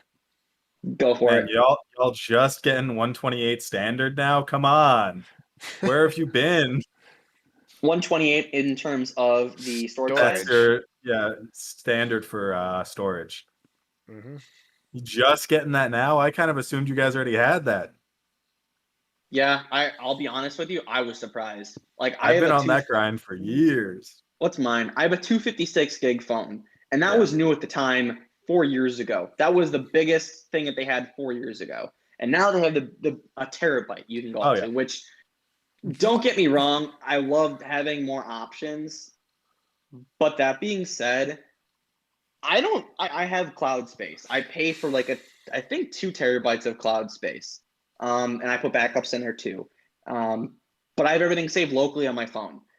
I'm almost hitting my 256 limit with 4K pictures or 4K videos and then whatever it is pictures on my iPhone 8.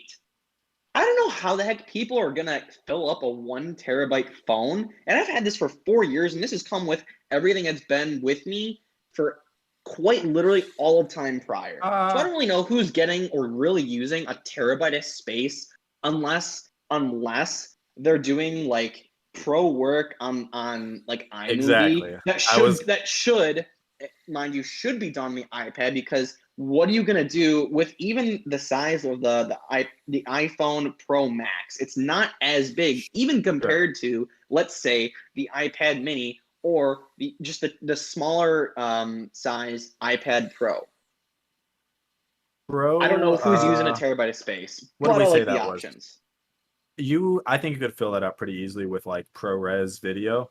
Yes. If you're, say, let's just say you're going on a photo shoot. You have a video shoot for the day. You're trying to use it as a video camera, like they're, trying to push out. They had interviews with, was that Goyer? Or is that no, Goyer's the guy directing Foundation. I don't remember who they had their interviews with, but There was somebody. the Yeah. point, yeah, there was two people who were in somewhere in the cinema industry. If that's really where they're going with that, just a day where you're shooting a bunch of scenes back to back. Yeah. I think you could fill up that. I think you could shoot 600, 700 gigs in a day. I think actually it's a fair point, especially because they're marketing. I mean, it's the pro phone. It's for the pro user. Yeah. So That's you're right. use If they're marketing it for that use case, it does make sense. And that's a pretty markup. The 128 is still 1,000 for the pro. I mean, Right. Like if you think that'll break your mind, they make phones that are a terabyte of storage, and then have expandable storage up to 2 terabytes. Yeah, but those exist. Not an iPhone, sadly, but still. Honestly, expandable storage is a little hard to find in even Android phones. Right, which is sad. Like, that is a feature. Tablets, not so much. Like, my tablet, I could toss a terabyte in there if I really want. Wow, that's nice. I don't have a need to. Yet. Unless I'm just like, oh, I'm going to switch all of my music to FLAC and buy an external amp for this. But I don't see that happening. To me, that sounds more like a when. Probably a when. For sure. Well, Fitz, any final thoughts? That's on the 13 or guys, I guess, at all on the announcement. I mean, what was the pricing on the standard 13? 1 second. The standard $899, I believe. The standard 13 from $799. So okay. Yeah, the mini $699, 13 $799. Surprisingly good deal, actually. Is it a good deal? With competitive deal with 128 gigs? Granted, that's your base now. How about that? That's a good way of putting it. Yeah, I agree, and I like my Android phones, but this is surprisingly competitive in my opinion for getting 128 gigs in an iPhone, which is in today's standards still a premium. The iPhone 13 starting, or excuse me, I think did that default to 128 or was that just the Pro? Because I may be wrong. What if that was just the Pro? I may be wrong. I'll have to take the one good thing I had to say back. I don't know. I thought it was across the line. I'm gonna look it up real quick. I mean, to be fair, I thought everything from the Pro trickled down to the standard iPhone. Maybe some of the features. Obviously, not all of them. We were correct. 13. We were correct. The minimum storage is 128. And in a 13. And I think that I like that. I think that was a good choice. Very good choice. 64 is archaic. I remember when 64 was like, oh my god, I can't imagine having 64 gigabytes. And now, as I just said earlier, I'm almost hitting my ceiling in my 256, and most definitely going to be going up to a 512 option next time when I upgrade, which again will not be until they put that stupid Touch ID on here. If they do, I don't know. At this point, it's probably not until this phone breaks. Like quite literally, I cannot even use it when I'm going to upgrade. And actually, one point I did want to mention, I know it's not part of the keynote, but one thing I did want to mention, which does have something to do with the keynote, they didn't mention the software, and it's coming out next Monday. But the interesting thing that Apple's doing this year that they have not done before ever is they're giving users the option on whether or not they want to upgrade to 15 or not. So you can stick with 14 and continually get updates, or go to 15 and then get those updates.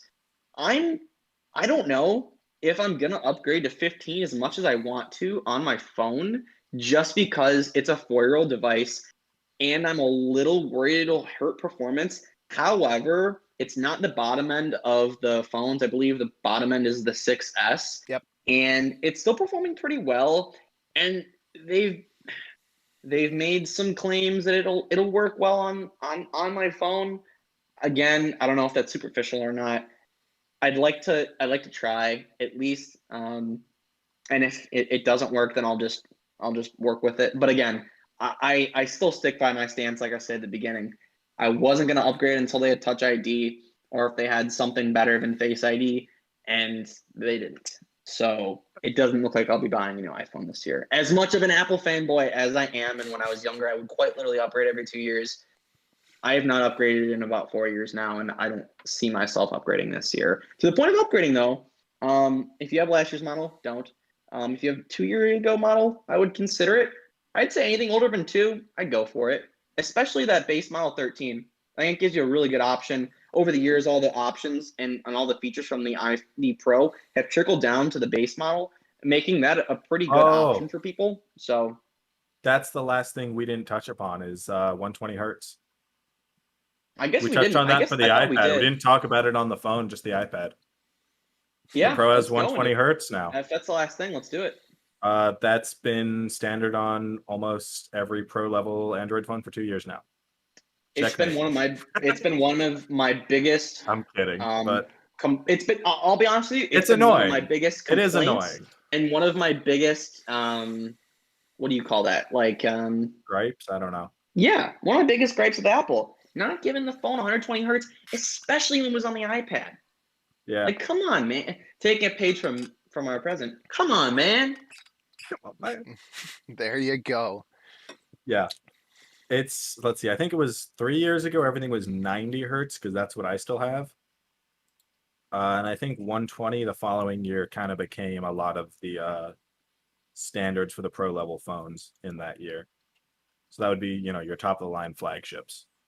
See, I would have been fine if they would have incrementally gone up from 60 to If 90 and then 90 to 120, but they had just waited, in my personal opinion, way too long to upgrade their refresh rate. I think it had something to do with them actually, at least for last year's model, it had something to do with them being able to reliably manufacture the 120 hertz display, because I think there was some manufacturing problem that they had with their version of a 120 hertz display.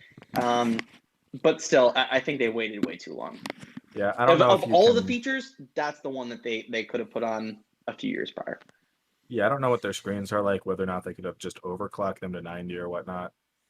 That's a lot of technical mumbo jumbo that I obviously don't have the inside track to navigate.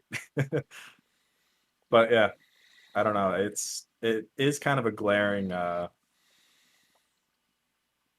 don't know if it's problem, but like omission from the standard is just a faster refresh rate. Right. Interesting. Well, I think Apple had a great event today. Great to see the things that were coming out of. Great to see the improvements to iPad. iPhone was cool. Why don't we go around on a scale from like A to F? Let's do that, and then give some final notes. Okay, Fitz, if you want to go first. Okay, I'm gonna give them a B-. And the reason I give them a B- is because of the things I really liked were the iPad updates, the just standard iPad updates. I really like the iPad mini updates, and we talked about that a little bit with how they were updating and all that stuff. But the thing that I will knock them for is the pricing on the iPad mini is just absurd. I think the starting was like $700 or something like that for the iPad mini. No. 5. Okay, it was 5. Okay, never mind. Still, isn't it $499? Starting price is $499. Okay, so $500. I think that's a little too high in my opinion. And I really think the fitness things they were doing, they're like, all right, they're coming after Peloton, Weight Watchers, any of those things that have the on-demand fitness. But I didn't see anything there that just gave me the this is the future vibe. They they had a lot of cool things that were really cool and awesome to see, but nothing that really shows the true innovation that Apple is capable of. Hmm. So that's my Ryan? ranking. Ryan? Pretty similar actually. I'd probably go B minus for different reasons. I didn't see something that like made me go, "Oh, wow, that's a like product selling feature." There wasn't any like big moment to me like that. I like the update to the Mini as well. I actually think 500 is a reasonable price, only because I think the specs match up 1-to-1 with the iPad Air. You're just getting a smaller form factor, Okay. and that's the only reason I'll give it any defense is because I think you're getting almost.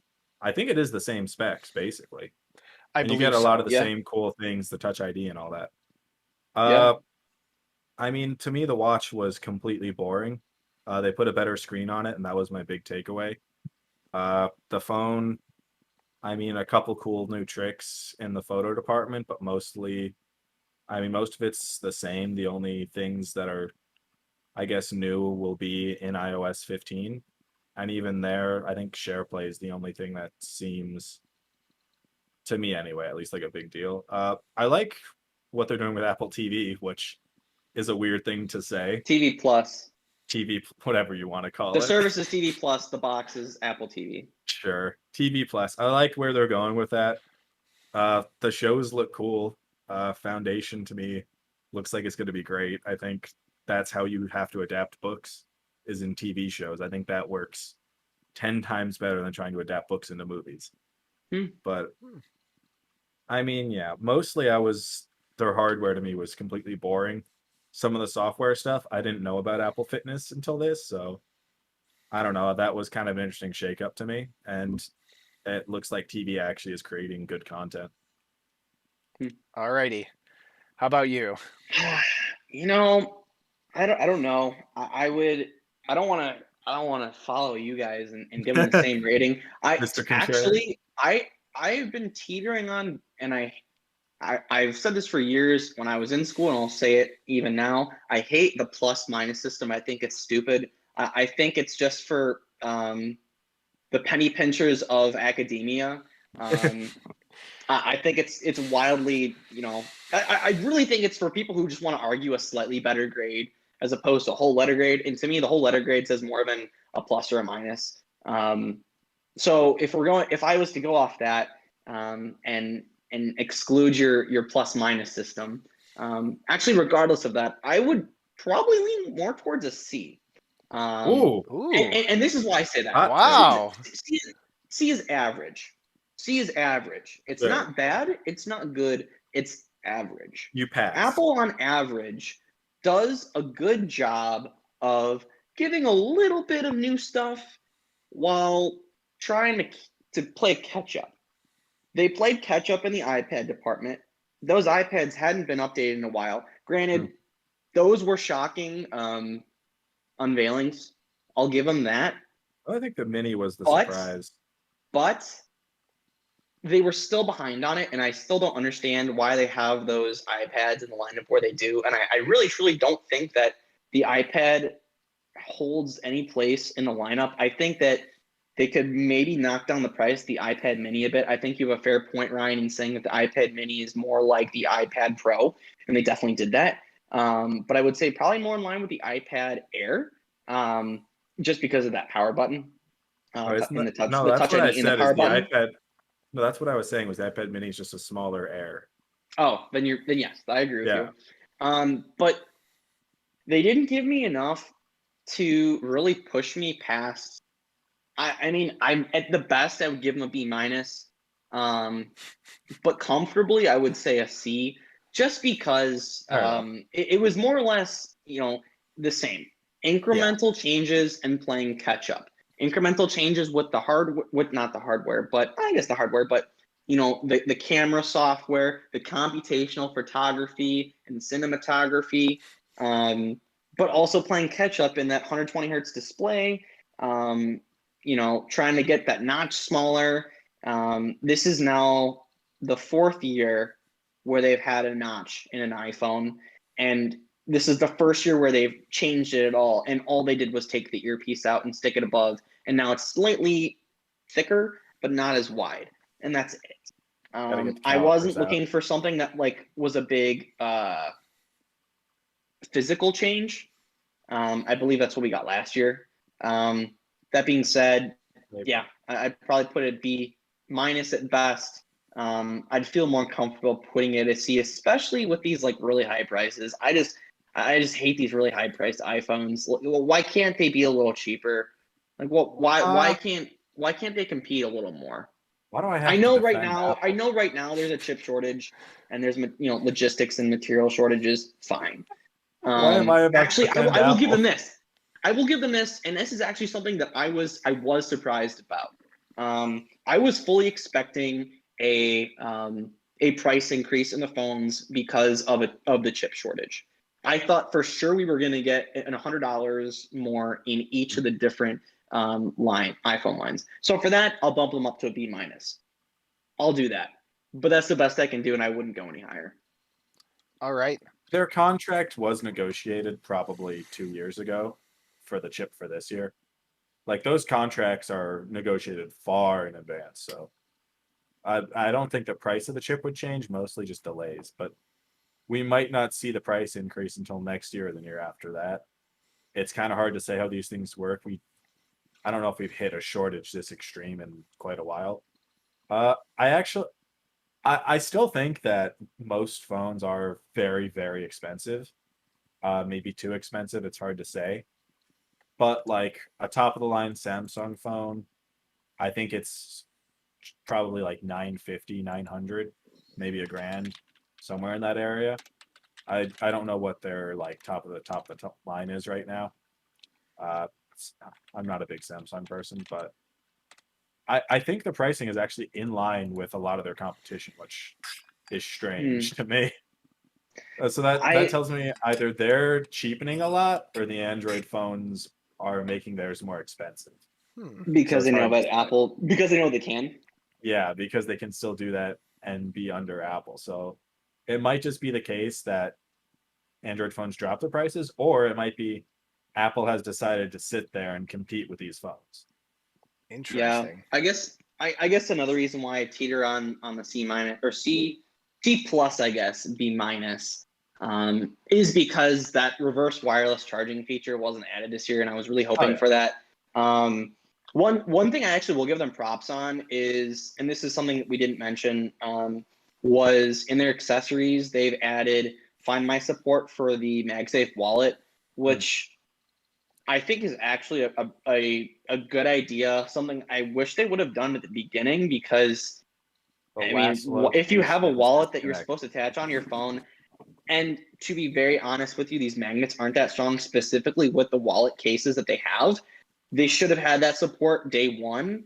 So I don't know why they didn't do that. I'm sure that this sort of was spurned out or sort of exacerbated when they went into development with the AirTags, and that sort of ecosystem pushed all of this Find My stuff.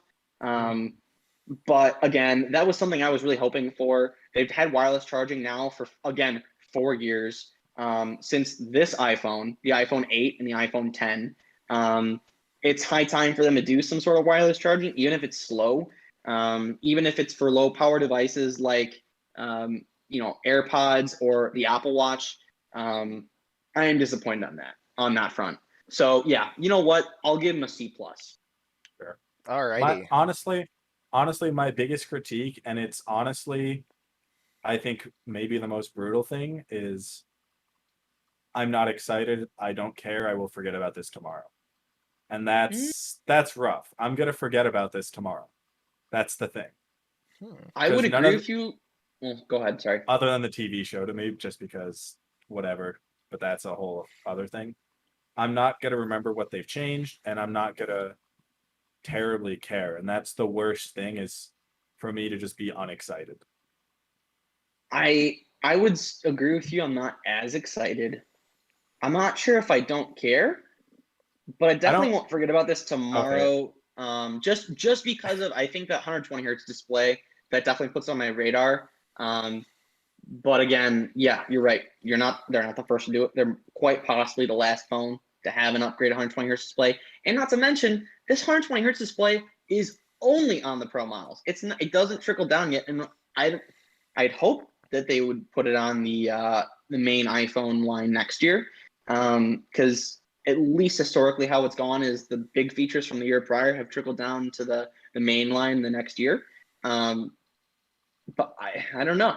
I'd hope so. Yeah. But then again, with this, this whole chip shortage, resources shortage, I can see this remaining a feature even into next year's phone exclusively on the 12 Pro. Or I'm sorry, the 13 Pro now and whatever it is next year. If they're going to do the same thing that they did from this past year to next as they will from this year to next, the 14 Pro then.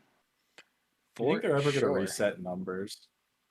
I thought about that today, and I think the best thing for them to do would, and this is exactly what they did with iPad OS, is they put it right in line with iOS, and I think they did the same thing with tvOS and watchOS. Or no, watchOS is separate, but they did the same thing with tvOS. They put in the same build number as iOS. I actually think it would make more sense for them to put the phone number in line with the OS number, because then you have the same build number of a new build as you do the phone. So it's like, oh, you have the iPhone, 18 with iOS 18. It just makes sense. You have the newest hardware with the newest software. Right now, it's like, oh, you have iOS 15 on iPhone 13. Right. Yeah. But I mean, do you ever think they're just going to hit the reset button? They did skip numbers. They did skip numbers in the past. They did. This is the iPhone 8. They, in the same announcement, no they had the iPhone 10. There was no 9.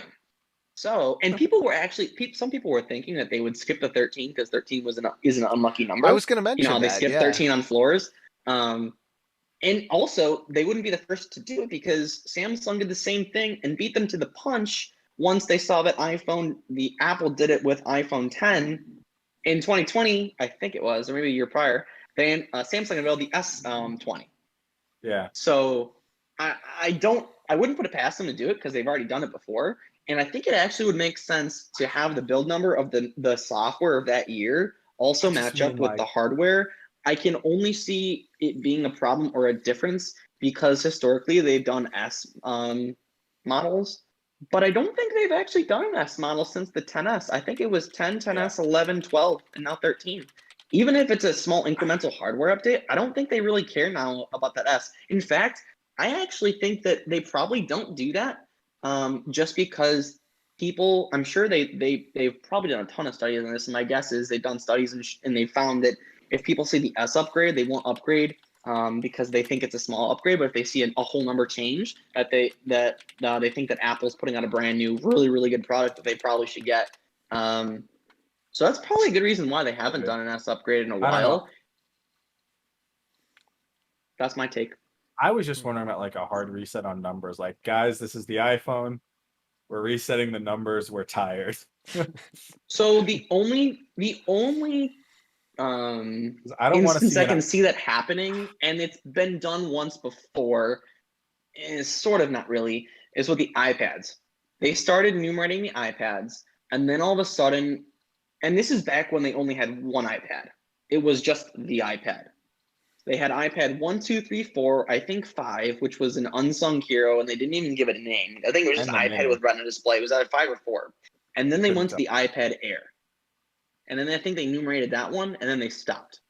And then they just called it even with the Pro, they just call it the iPad Pro 3rd generation. Like mine. Mine is the iPad Pro 11-inch 2nd generation. Yeah. I think don't want to live to see an iPhone 27. Maybe, and I don't know if this is exclusively. Maybe this is exclusively with the watches, and I think this is kind of why they did it with this with the watches, was just because this was the thing to do with this sort of accessory, was the series, right? The Apple Watch Series 5, the Series 7, right? I might maybe an iPhone Series 3, maybe.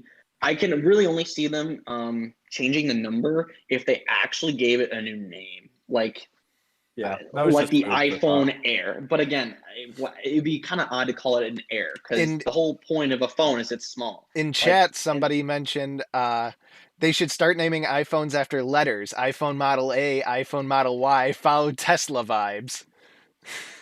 I could see it in Greek letters. I was going to mention like Roman I'd numerals or almost Greek like letters or that. That'd be something. kind of Like sick. that would be pretty cool. But Yeah. no, that kind of intersects with like technology nomenclature, where beta means you're beta testing something, which means it isn't Right. done. To your point, Fitz, they actually already did the Roman numerals because they did the iPhone 10, X, yeah, which was the X for X. 10. The iPhone, Which actually created a lot of confusion because people are like, "Oh, I got iPhone X," and then Apple had to come around. Same with the Apple Watch, where they had instead of when they had the Apple Watch, like, "Oh my God, the iWatch!" Like, no, it's the Apple Watch. They do the same thing with the iPhone, where they're like, "No, it's not the iPhone X, it's the iPhone 10." I think that confused too many people, so I can't imagine them going back to For Roman numerals sure. again. Oh God, that's Um, funny. Right. But there would People have to out be a here big. not learning the Roman numerals. I mean, Tisk, it's tisk, part of tisk. my name. I'm the fourth, so I Oh, kind of have to know. It's on my birth certificate, right? But it has to be a big monumental change, and I don't really know what will happen or what it will be at that point. To me, if it's a really big monumental change, maybe it's if they do like a full glass display, like no pinhole, no notch, like it's solid. It's just a chunk of glass at that point. It's completely different. Like no it ports is, even, I would actually yeah. go to say. And maybe even the buttons are just like how they did on the Haptic. current yeah, exactly. Haptic feedback sort of buttons. And actually I think they did that on the iPads if they didn't already do it on the phones with the volume rockers. Oh yeah, I don't know those why they are- haven't done that with all of the buttons at this point. Yeah, But alrighty. Maybe for the reset option, Food for but thought. whatever. But We yeah, food for I thought. would. We That's have what I would give it, and that's the announcement. So There we go. That is the Apple announcement. We have talked longer than the actual announcement has been about the announcement. So I guess we can take some pride in that. Before we wanted to go out today, we just wanted to talk really quickly about the title of this podcast, Apple in Space. We covered the Apple part. We beat that into the ground enough. Now we're going to cover the space part. And Drop the apple like a apple on Isaac. there we go. Cover the space part. And the reason we wanted to cover this is because SpaceX is having a launch tomorrow, and it's not a normal launch. It's actually the first fully civilian SpaceX Crew Dragon launch. So, Grislow, you brought this up before we started, so I'd love if you could explain it a little bit. sure. Funny enough, I found out about this when looking for the details of the iOS 15 release. So I had no clue about this till maybe 4 or 5 hours ago. But apparently, tomorrow, which is September 15th, SpaceX will be launching for civilians into space with various sort of professions, which I guess qualify them. And it's a sort of charity mission for, I believe it's St. Jude's Hospital, to raise money. They're going to be sending 4 of these civilians into space. They will be going on a 3-day orbit of Earth, and they'll be performing experiments while on in space in the capsule. The cool thing, which you were just about to get to, I wasn't sure is- you were going to say it yet. well, I was going to go into it, especially if you had it here. The cool thing, which you can see by this graphic here, is they've actually modified the Crew Dragon module specifically for this flight, such that it has this new, basically space window, and it is inside this retractable nose cone, which is shown there. And it's specifically for the astronauts to be able to see outside, maybe take pictures or whatever. But this is the first of its kind on the Crew Dragon module, which is really interesting and really cool. And I believe it actually does set a record, or it becomes a first for like the biggest, I don't know if it's curved piece of glass. The largest in space, contiguous space window ever flown. Yeah. So I think it's pretty neat. But yeah, this is something I didn't even know about 24 hours ago, let alone, I don't know, 8.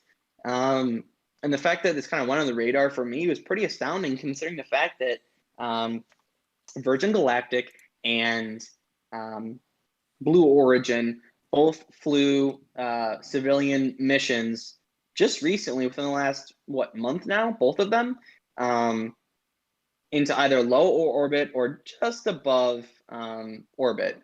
But they were short missions. This is going to be a 3-day mission. Yeah. I don't know how long this has been in the planning. It's had to have been in planning for a while, because they were obviously trying. They were obviously training and things like that. These civilian astronauts. But to me, this is the biggest Elon Musk FU to Richard Branson, and specifically to Jeff Bezos, who Elon Musk has been beefing with recently over all of these patent and legal spats about their own missions, as Jeff Bezos has apparently been on a rampage of trying to file suits and claim that the SpaceX missions and spacecraft are not up to code, or for whatever reason not okay to fly. Something about the satellites too. He was bitter about. Yeah, and so Right. I think this is the biggest Elon Musk showing the bird to his competition and saying, not only are we going to fly higher above Earth than any of you, not only are we going to fly civilians, we're going to fly 3 days in orbit, and we're going to have all these other accomplishments. We're going to have someone from St. Jude's Hospital there. I believe he was a patient. We're going to have the largest contiguous a physician assistant. Sure. The largest contiguous window in space. It really is the biggest, and they're going to be conducting experiments on flight.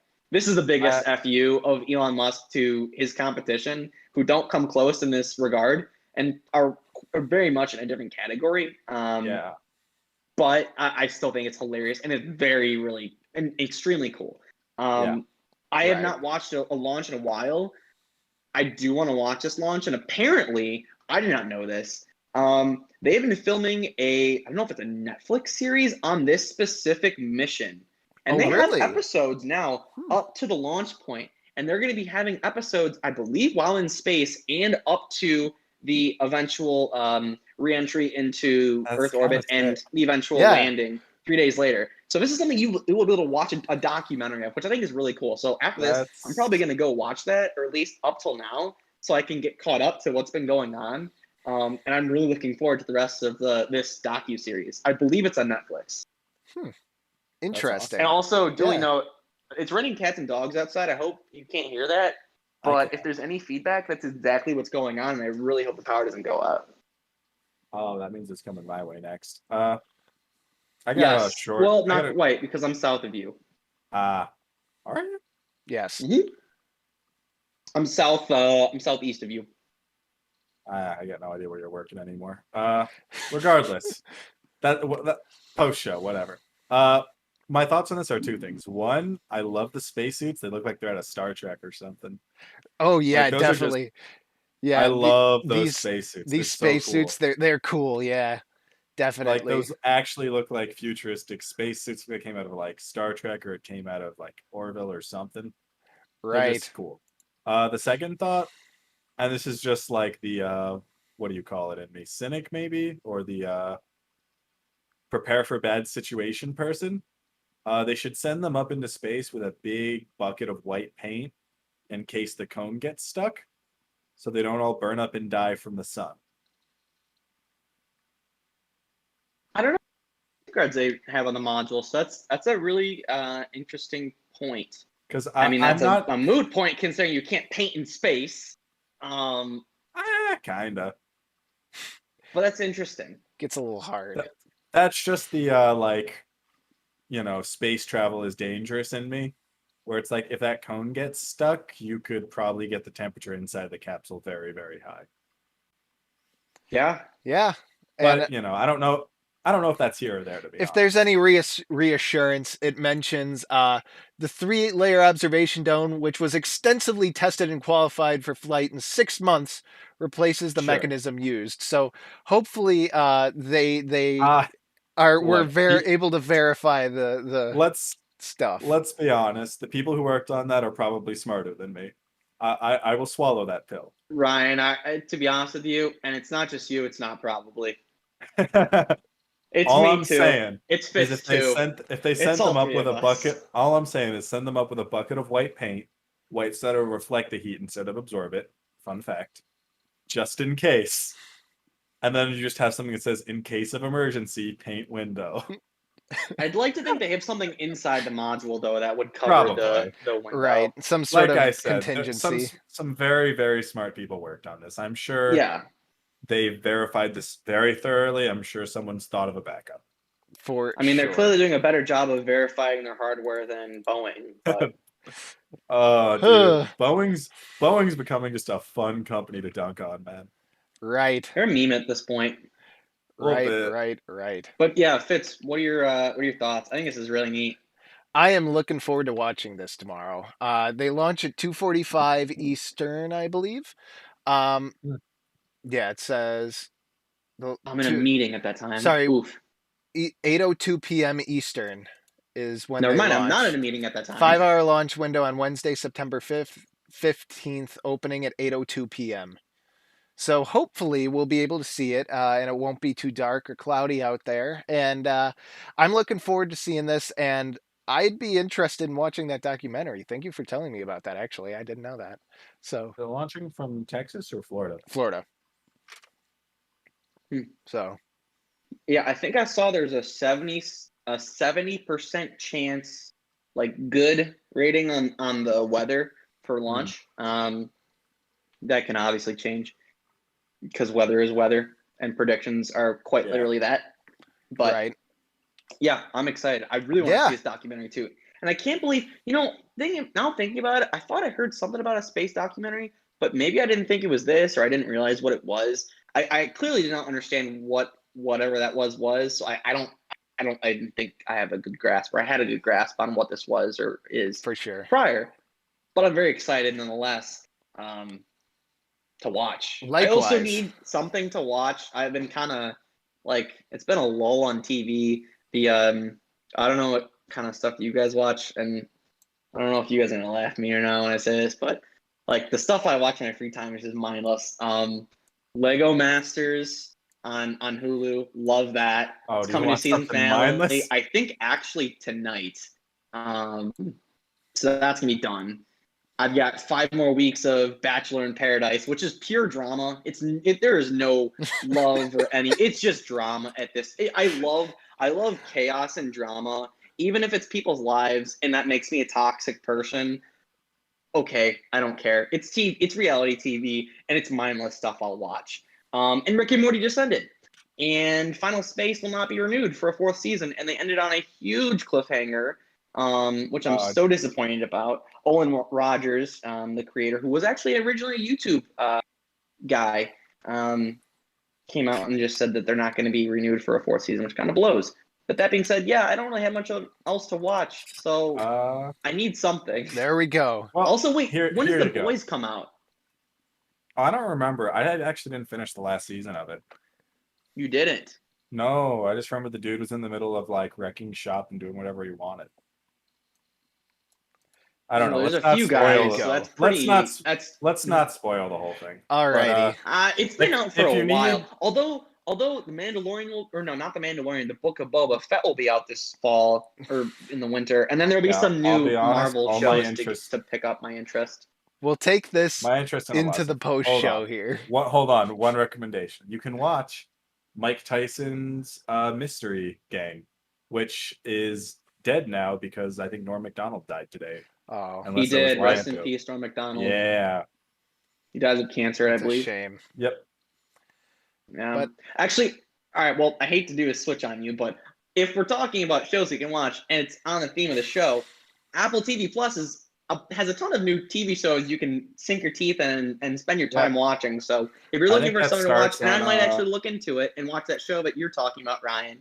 Yeah, Foundation. Check out Apple TV Plus. It should be good. That's one of the foundational sci-fi texts. I don't know about foundational, but it's one of the standouts. What was the last point I had? I lost it. It had something to do with Apple TV. Oh yeah, that starts on the 20th. For You're sure. At least that's when that's when the morning show starts. I don't know when each individual release date is. On a Monday? I think. They I had just mostly remember- done on a Friday. I just I know thought one I of them was saw- on a Monday, but September they- 24th. I thought Oh, it might Yeah, have it's a been Friday. 24. I just remember a bunch of dates being flashed in my face really quickly. Well, that's next Friday. True. So if any of you want to watch the show Foundation, it's out next Friday. But There need an you Apple go. product, so I'll There catch you it go. soon. So we have had a great show today. We talked a ton about all of the Yeah. Apple products and really gave our industry analysis on what we think Apple is doing there and our opinions and takes on what Apple has done with their lineup. So we would love to hear more from that. So feel free to contact us with your opinions, leave those in the comments, or feel free to just let us know. We'd love to hear it. And we are looking forward to having more episodes of Tech Talk Nation coming up soon.